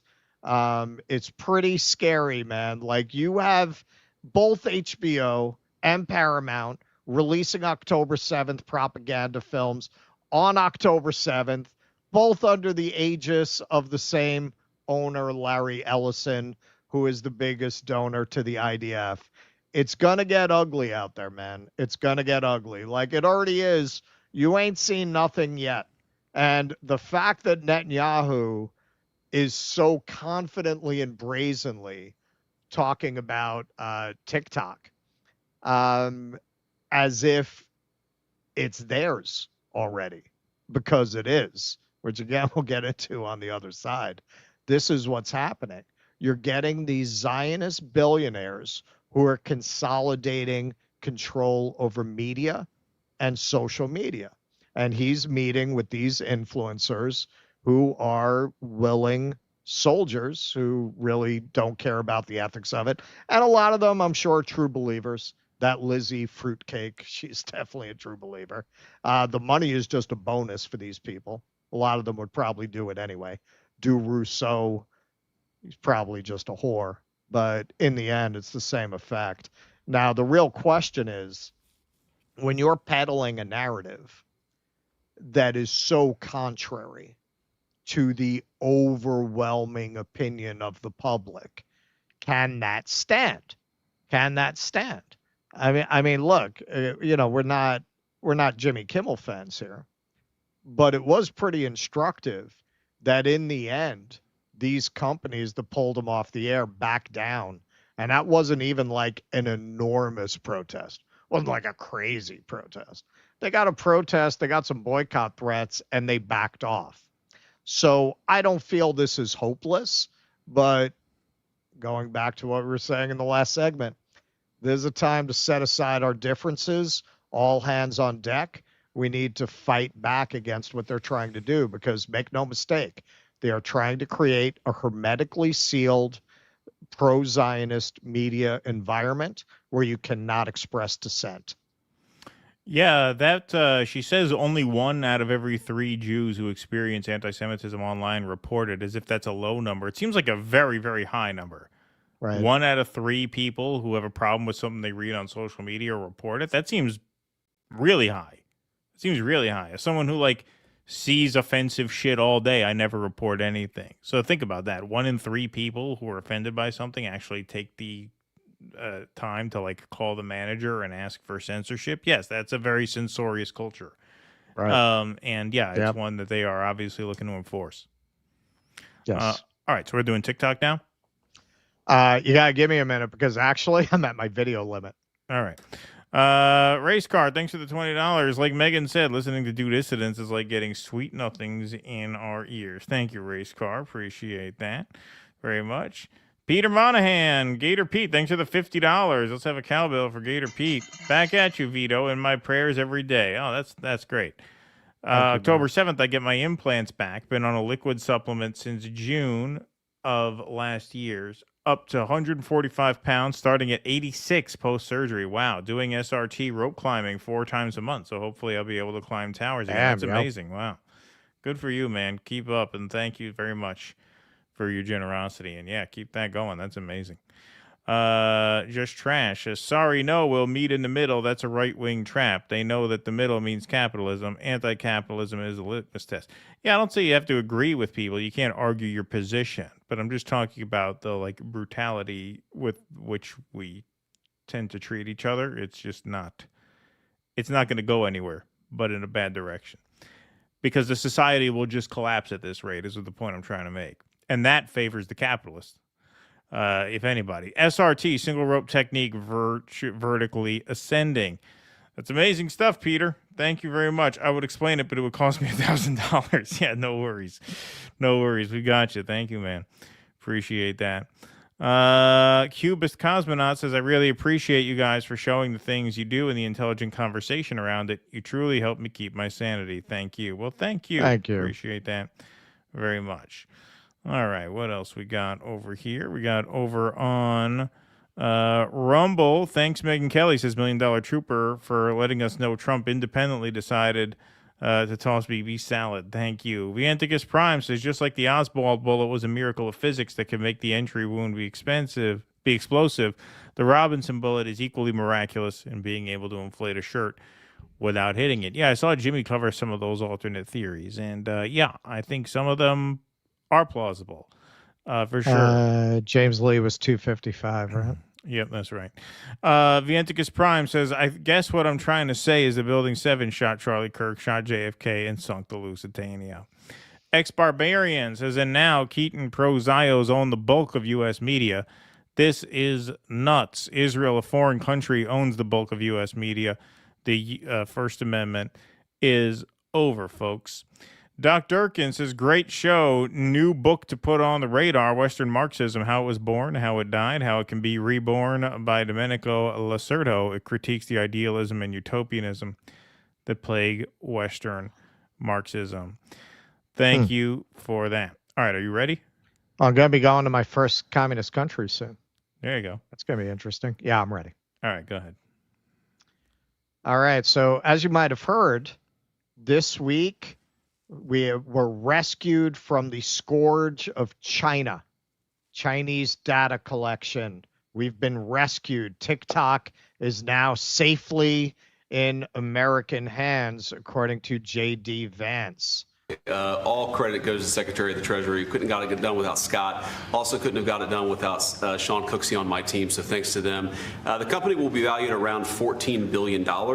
We actually think this is a good deal for investors, but ultimately the investors are going to make the determination about what they want to invest in. It's terrible. It's valued, the company's valued at about $40 billion. Somehow they twisted their arms to take a lowball number. And what they think is a proper value. The most important thing is that it does protect Americans' data security. It ensures TikTok is still accessible. And on this question of the algorithm, which we've heard this a lot, what this deal ensures is that the American entity and the American investors will actually control the algorithm. We don't want this used as a propaganda tool by any foreign government. We want to make sure that our people and our investors actually make these decisions based on what's good for their business, as opposed to what's good for another government's propaganda arms. So that's what we've done with this deal. I think it's very good for the American people. And as the president said, young people love this. We actually want everybody to access this, whether they're MAGA or not. We just want it to be fair. We want it to be fair to everybody. And we think that's what's going to happen with this new arrangement. Oh, yeah. No, young people are loving this deal. We'll get to that. Sam Husseini, effectively making TikTok a pro-genocide platform. Trump and Vance, genocidal maniacs trying to turn TikTok over to genocidal fanatic Larry Ellison of CIA spinoff Oracle, who pours money into the Israeli military and calls Israel our state. Here's Donald Trump talking about how awesome it is. Awesome that Oracle is leading this deal. All credit goes to the Secretary of the Treasury. Couldn't have got it done without Scott. Also couldn't have got it done without Sean Cooksey. To TikTok, I used it myself during the campaign, and it was very successful because you know how I did with the young voter. And Charlie helped me a lot too. And he said to me, you should go on TikTok, and it actually had, because we got record votes with the young voter, as you know, for the election. So I was a little bit prejudiced in that way toward TikTok. It was very good and very meaningful. But we have American investors taking it over, running it, highly sophisticated, including. If that's not a cabinet of crackpots, freaks, weirdos, and criminals, what is? What is? I wouldn't trust these guys to run a fruit stand legally, much less a government. Look at these guys. It's like the barbershop quartet from hell. Larry Ellison. And Oracle, I guess, is going to play a very big role in terms of security, safety, and everything else. So we have very good controls. And literally, I would get a call from friends of mine who were fathers of young people. Yeah, no, the company whose whole business is harvesting and mining data can really be trusted with your data security, with access to all of the personal information stored on TikTok. Yeah, man, I feel much better than I do with the Chinese the official owning deal that later company. this week at some All right, so here's everybody's favorite sugar baby since Heidi Fleiss explaining how the algorithm is going to be retrained. point. Under the terms of this deal, TikTok will be owned by a majority of American investors and controlled by a board of directors with extensive national security and cybersecurity credentials. In partnership with the U.S. government, Oracle will serve as TikTok's trusted security provider, and they will independently monitor the safety and data security of all U.S. user data on TikTok's platform. Americans' data will be stored securely in the United States without access from China. All U.S. user data will be stored on servers operated by Oracle in the United States, protected from surveillance or interference by foreign adversaries. And the algorithm, I know this is a question many of you have had, will be secured, retrained, and operated in the United States outside of ByteDance's control. And TikTok will remain globally interoperable, meaning TikTok users in the U.S. will be able to see videos posted by users in other countries and vice versa. While I don't have a number on the specific. All right, well, that's enough of that. So this is Americans taking over this Chinese company on behalf of Americans. So why is Netanyahu whistling zippity doodah out his asshole? New things, like drones, things like that. I won't get into that. But we have to fight with the weapons that apply to the battlefields in which we're engaged. And the most important ones are the social media. And the most important purchase that is going on right now is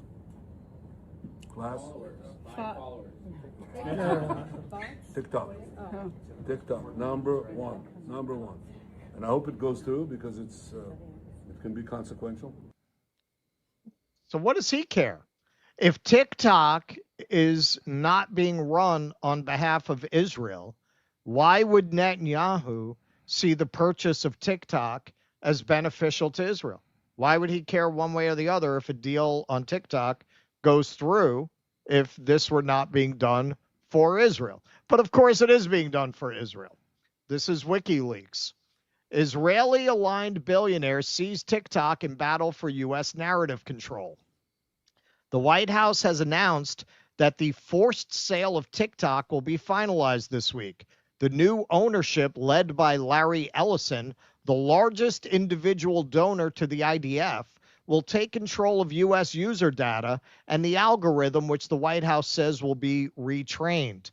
Ellison, who made his fortune developing Oracle, a database system he originally built for the CIA, already controls CBS, Paramount, MTV, Comedy Central, Showtime, Nickelodeon, as well as Channel 10 in Australia and Channel 5 in the UK.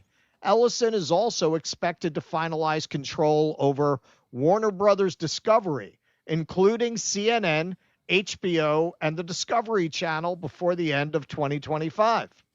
Even before the forced sale is finalized, censorship of TikTok content critical of Israel, including of the deal itself, has reached extreme levels as the platform moves to align with its prospective new owners.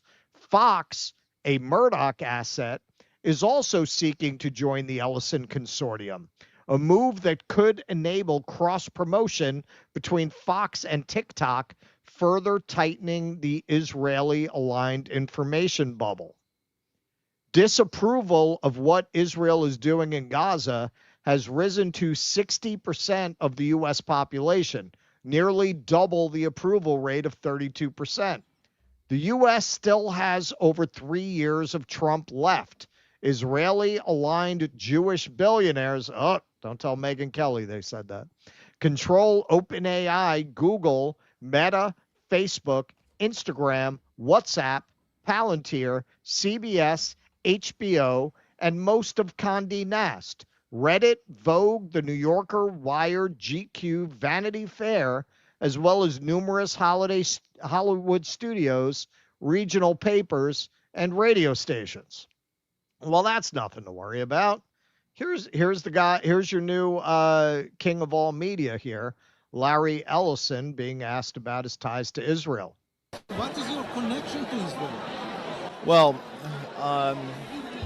the renewal of the Jewish state is something that I think touches all of us. For 2,000 years, we were a stateless people, and now we have a country of our own, defended by all the brave men and women of the IDF. So anything we can do to support them, who devote their lives for preserving the state of Israel, keeping the people safe, and allowing our state to continue sometimes in very, very difficult situations. Did you visit Israel? Hang on, did he just say our state? I thought TikTok was sold to Americans. I thought he was an American. Wow, man. They say that dual loyalty accusation is blood libel, but the guy describes Israel as his state. It's his state, right? So should he be considered as someone who's acting for America or someone who's acting for Israel, which he describes as our state? You got a mouse in your pocket? It ain't my state, buddy. Midwestern Marks here broke down who Larry Ellison is very well. Let's hear what Eddie here had to say about it.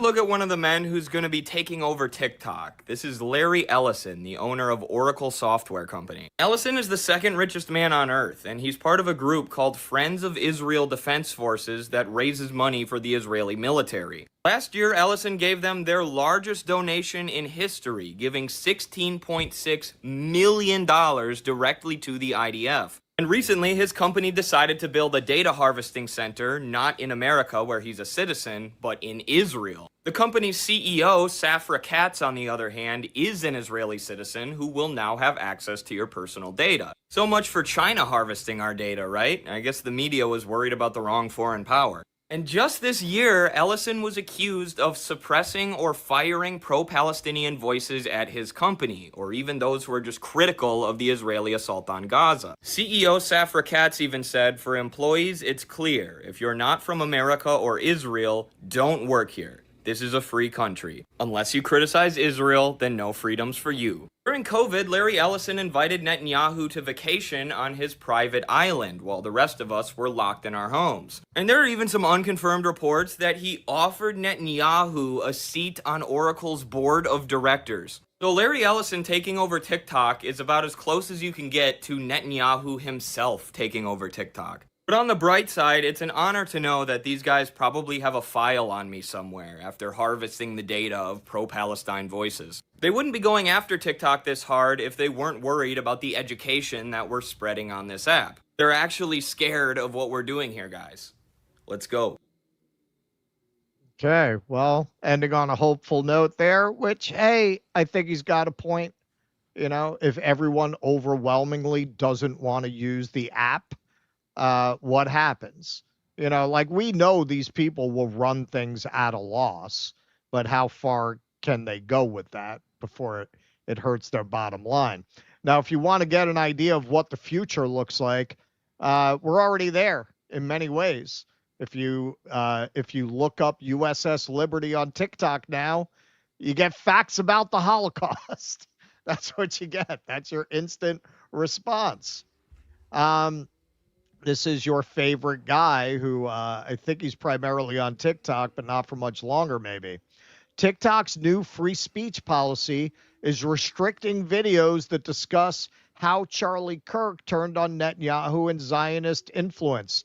They banned 3 other videos of mine about this over the last 2 days. And he directs people to the Gray Zones reporting. Always a good choice. How did we get here? How did we get here? Remember how we were so scared about China? They told you had to worry about China. Never really rang true. If you wonder why we never built up a presence on TikTok, it's because we saw this coming around that time. That's around the time that it would have made sense for us to start to do it. It was so clear that there was more going on that they were talking about that they were actually going to end up fucking up TikTok. It was very obvious that they were very determined to make this happen. So here's Gen X girl. Did you know Zionists were behind the TikTok CCP narrative? 1, October to December 2023, TikTok was the top app for Israel Truth. 2, December 2023, Zionist tech investor Anthony Goldblum commissioned NCRI, an Israeli-funded and managed NGO, to produce a report claiming China's CCP controls TikTok. After the report was complete, Goldblum wrote an article in Time magazine making the case that TikTok should be banned because of the CCP. The evidence he cited was the bogus report he paid NCRI to produce. Congress produced a bill but failed to ban TikTok, and the scheme failed. March 2024, Israel lobby exerted its full pressure on Congress, and 30 days later, Congress banned TikTok. She includes the article here. Why TikTok needs to be sold or banned before the 2024 election. We have reason to believe China has its thumb on the scale. And right around the same time, December, here's Jonathan Greenblatt saying straight out, they need to take control of TikTok. You must take this deadly seriously. Pushing extremists off Wikipedia might not seem equal to the challenge of pushing Hezbollah north of the Litani River. Capturing TikTok might seem less meaningful than holding on to Mount Hermon. Libelous tweets certainly might seem less deadly than missiles from Yemen. But this is urgent because the next war will be decided based on how Israel and its allies perform online as much as offline. Well, you know who was way out ahead on this? A reporter I'm developing more and more admiration for? James Lee. James Lee, this is back in January. He posted this. The TikTok ban has nothing to do with China and everything to do with Israel. Let's see a little bit of that. In March of 2024, a bill was introduced in Congress, H.R. 7521, called the Protecting Americans from Foreign Adversary Controlled Applications Act, sponsored by Representative Mike Gallagher. Foreign adversary control of what is becoming the dominant news platform for Americans under 30. This is a common sense measure to protect our national security. I urge my colleagues to support this critical bipartisan legislation. The argument is one we've heard before. TikTok, owned by the Chinese company ByteDance, could pose a threat to U.S. national security by harvesting user data, and its algorithm could also be weaponized to, quote, brainwash Americans. Now, these concerns I do think are valid in a sense, but I think it's worth noting that companies like Facebook and Google engage in similar data collection practices, and then they would go on to sell this data to China. So China is getting the data anyway. But here's where things get really interesting. You start digging into Gallagher's largest campaign donors, and you uncover a story that goes far beyond data privacy or Chinese influence. Near the top of his donor list is AIPAC, the Israeli lobby. Here's a crazy statistic for you. Of the 500 plus members of Congress, only 33 members did not receive a donation from the Israeli lobby in the last campaign cycle. So essentially, when Israel wants something from America, they usually get it. Now, another contributor I want to draw your attention to, Palantir Technologies, which is a defense contractor co-founded by billionaire Peter Thiel. Palantir just happens to work very closely with the Israeli military, providing advanced surveillance and targeting software used extensively in their war on Gaza. And one of their consultants, a man named Jacob Hellberg, was responsible for writing the bill. Yeah, it's incredible. A defense contractor who profits off Israel's war were also the ones behind drafting a bill that would, in effect, stifle criticism of said war, which is a clear conflict of interest, no? At around the same time, the Jewish Federations of North America penned a letter to Congress urging lawmakers to ban TikTok due to anti-Semitism. Not one mention in their letter about China or data privacy. TikTok runs all sorts of videos that portray the Israelis acting towards the Palestinians in barbaric ways. And when young people see these videos on TikTok, they obviously become remarkably sympathetic to the Palestinians, and they think badly, to put it mildly, of the Israelis. So the lobby would like to shut down TikTok. All right. So credit to James Lee, man. He was out ahead of most. He put all of the pieces together. He's actually got a new video on this subject in which he takes a well-deserved victory lap. So good on him. Check him out if you don't already follow him. Clint Russell here. Trump basically told us it was too dangerous for TikTok to be foreign owned as it was influencing our young people. He then forced the sale. It went from being Chinese aligned to Israeli aligned, and somehow foreign influence is no longer a problem. Very cool. Makes perfect sense. You want to see what the future is going to look like here under this new regime. Take that down, Keaton. Matthew Feinberg here. Paramount Plus is releasing a 4-part dramatic series called Red Alert, based on true stories from October 7th, to be released on October 7th. This is a huge deal, especially as Paramount is the only Hollywood studio to speak out against the Film Workers for Palestine letter from industry professionals pledging to boycott Israeli film institutions. So that's coming from Paramount Plus. But on the same exact day, HBO acquires One Day in October, Israeli series based on October 7th Hamas attacks. One Day in October is an Israeli-American miniseries based on true stories from the Hamas terror attack. You getting the picture of the world you're about to be living in? It was produced jointly by Israeli TV provider, yes, American company Fox Entertainment, and production companies ZOA Films and Sparks Go. The series was created by Oded Davidoff and Daniel Finkelman. It is the first scripted series about the Hamas terror attack to be broadcast in the United States on HBO Max. So they're both going to drop on October 7th. You've got 2 Israeli propaganda miniseries about October 7th, one on HBO, one on Paramount Plus, both of which by that time will probably be owned by Larry Ellison. Ellison is also expected to finalize control over Warner Brothers Discovery, including CNN, HBO, and the Discovery Channel before the end of 2025. And then you have his partner on the deal, Murdoch, the owner of Fox, was a producer on the series. It's a big club, and you ain't in it.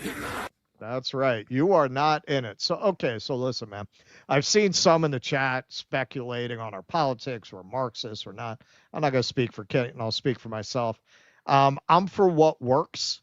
I don't have a hard, ideological commitment in that regards, but I'll say this, man. If you're a thinking person, if you're an open-minded person, if you don't just have knee-jerk reactions to different words like Marxism or communism or socialism and so on, can you really argue that the premise of capitalism that capitalism leads to choice and communism leads to consolidation and state control.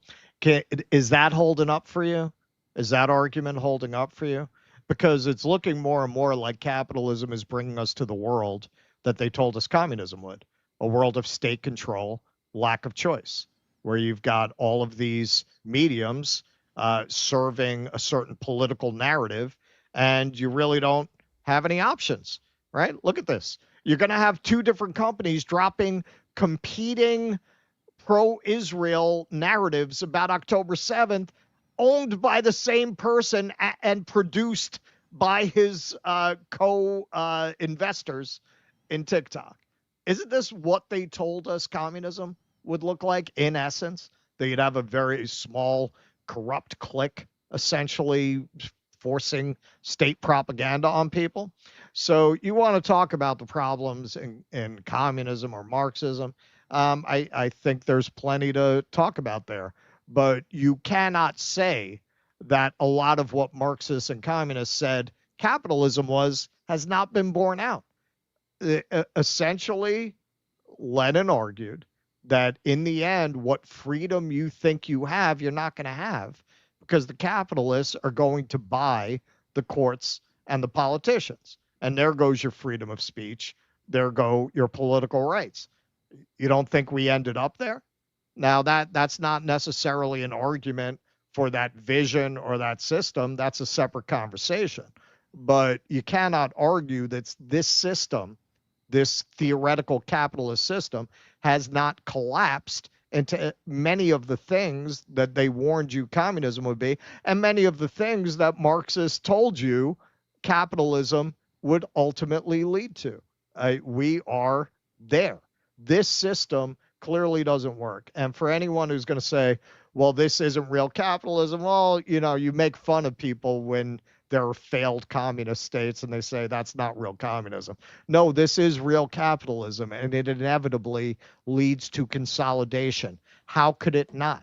Obviously, if all power is based on capital, those who consolidate capital are going to use the capital to buy political power. The more of that they do, the more capital they're going to accumulate. It's inevitable. It's only a question of how far out on the timeline you have to go before you wind up with an oligarchy. It's inevitable under a system like this. Well, yeah, certainly. And yeah, I saw the trailer for the Red Alert movie. They advertise it's from the producers of Pulp Fiction and Kill Bill. Yeah, it's a very tasteful thing to put on a series based on a true violent event like that. And to put those out, while there is a genocide going on is in particularly poor taste, but they don't care. They don't care, right? Of course, it's all part of, just manufacturing consent for Israel's response, which is now killed in the hundreds of thousands. What did Lancet say, 680,000? It's hundreds of thousands. The average lifespan in Gaza is now 40, because even the people who survive, you're breathing dust, you're going to have cancer rates through the roof. And so, to have that kind of atrocity propaganda, to come out amidst this just shows you the lengths that they will go to enforce a certain narrative. It's not for YouTube not to say that atrocities were not committed on October 7th. Of course they were, but do the math. And where's the Gaza genocide movie? Where's that? The Gaza genocide documentaries can't even get distribution. You can't even get distribution with an Academy Award. A film wins an Oscar and it can't get distribution because it's about the pillaging of the West Bank by Israeli settlers. A documentary doesn't involve dramatization of events. Literally shows you what happens. That can't get distributions after winning an Academy Award. Not only can't it get distribution, the people who make the film get attacked. One of them's dead. Right. One of them's dead who worked on that film. One of them's dead. One of them was imprisoned. Two of them have been attacked. Yeah. And one of them killed. So, yeah. That just shows you the world you're looking at. It's the consolidation of media. This is where it inevitably leads, no doubt. All right.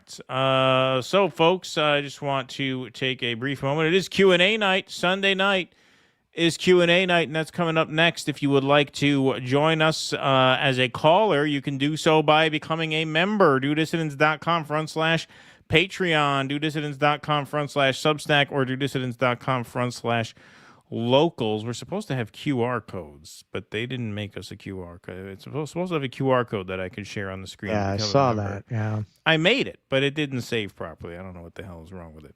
But yeah, if you would like to support the program, the best way to do it is to become a member. So you can go to those links at the top of the screen, which Jake made for us. Membership starts at just $5 per month. And you get access to all kinds of perks, including Film Club live streams. We're doing our second Film Club of the month because we missed last month.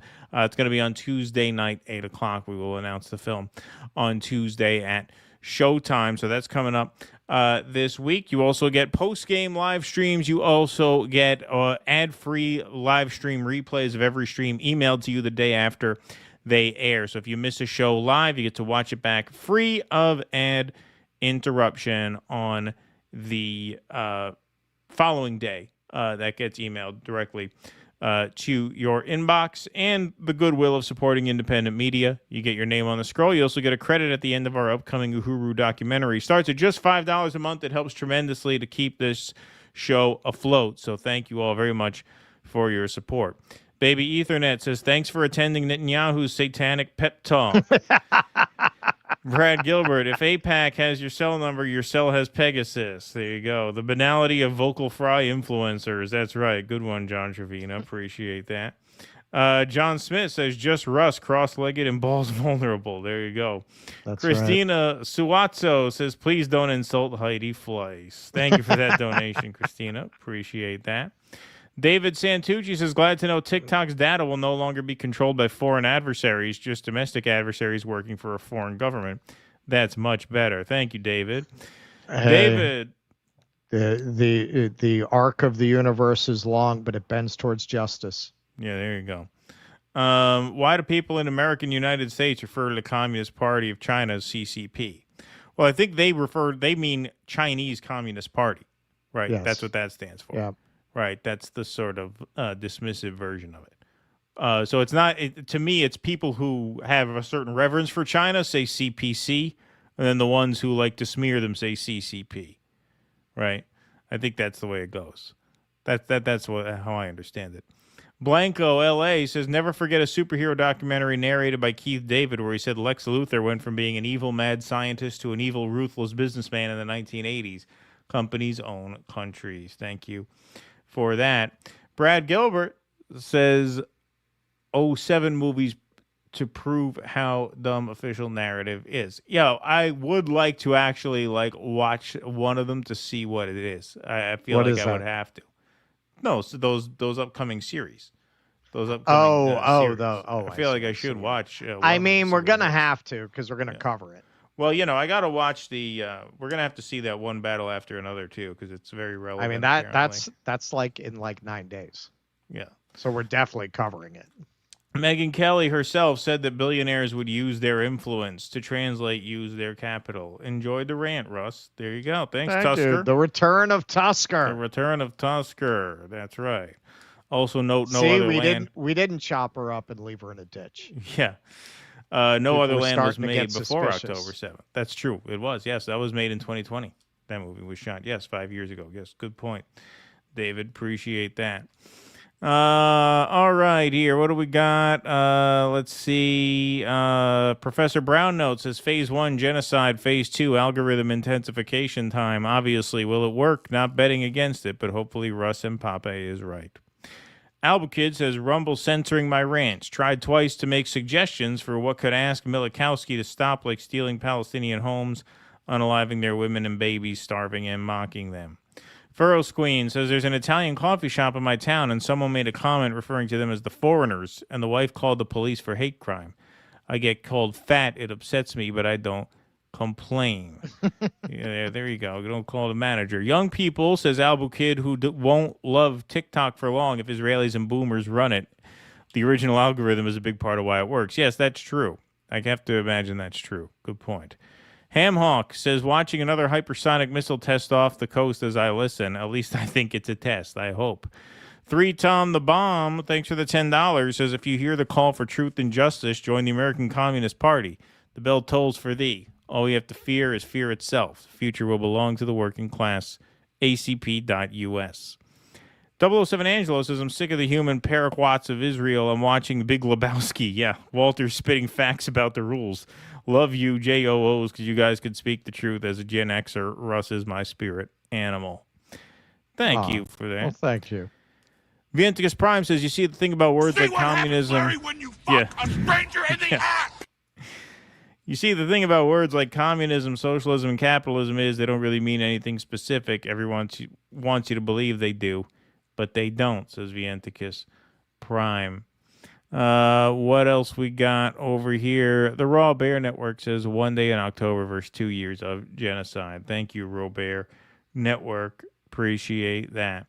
All right, folks, that is our show. Appreciate you all being here. You can head over to dudissidents.com/rumble if you want to stick around for the after party. Members have call-in access. Everybody else has viewing access, and we will see you after a 5-minute break. We will take a short intermission and head over there for the Q&A. Callers can form the queue. Callers are forming a line right now, and we will see you all in 5 minutes. Everyone else will be back Tuesday, 2 p.m.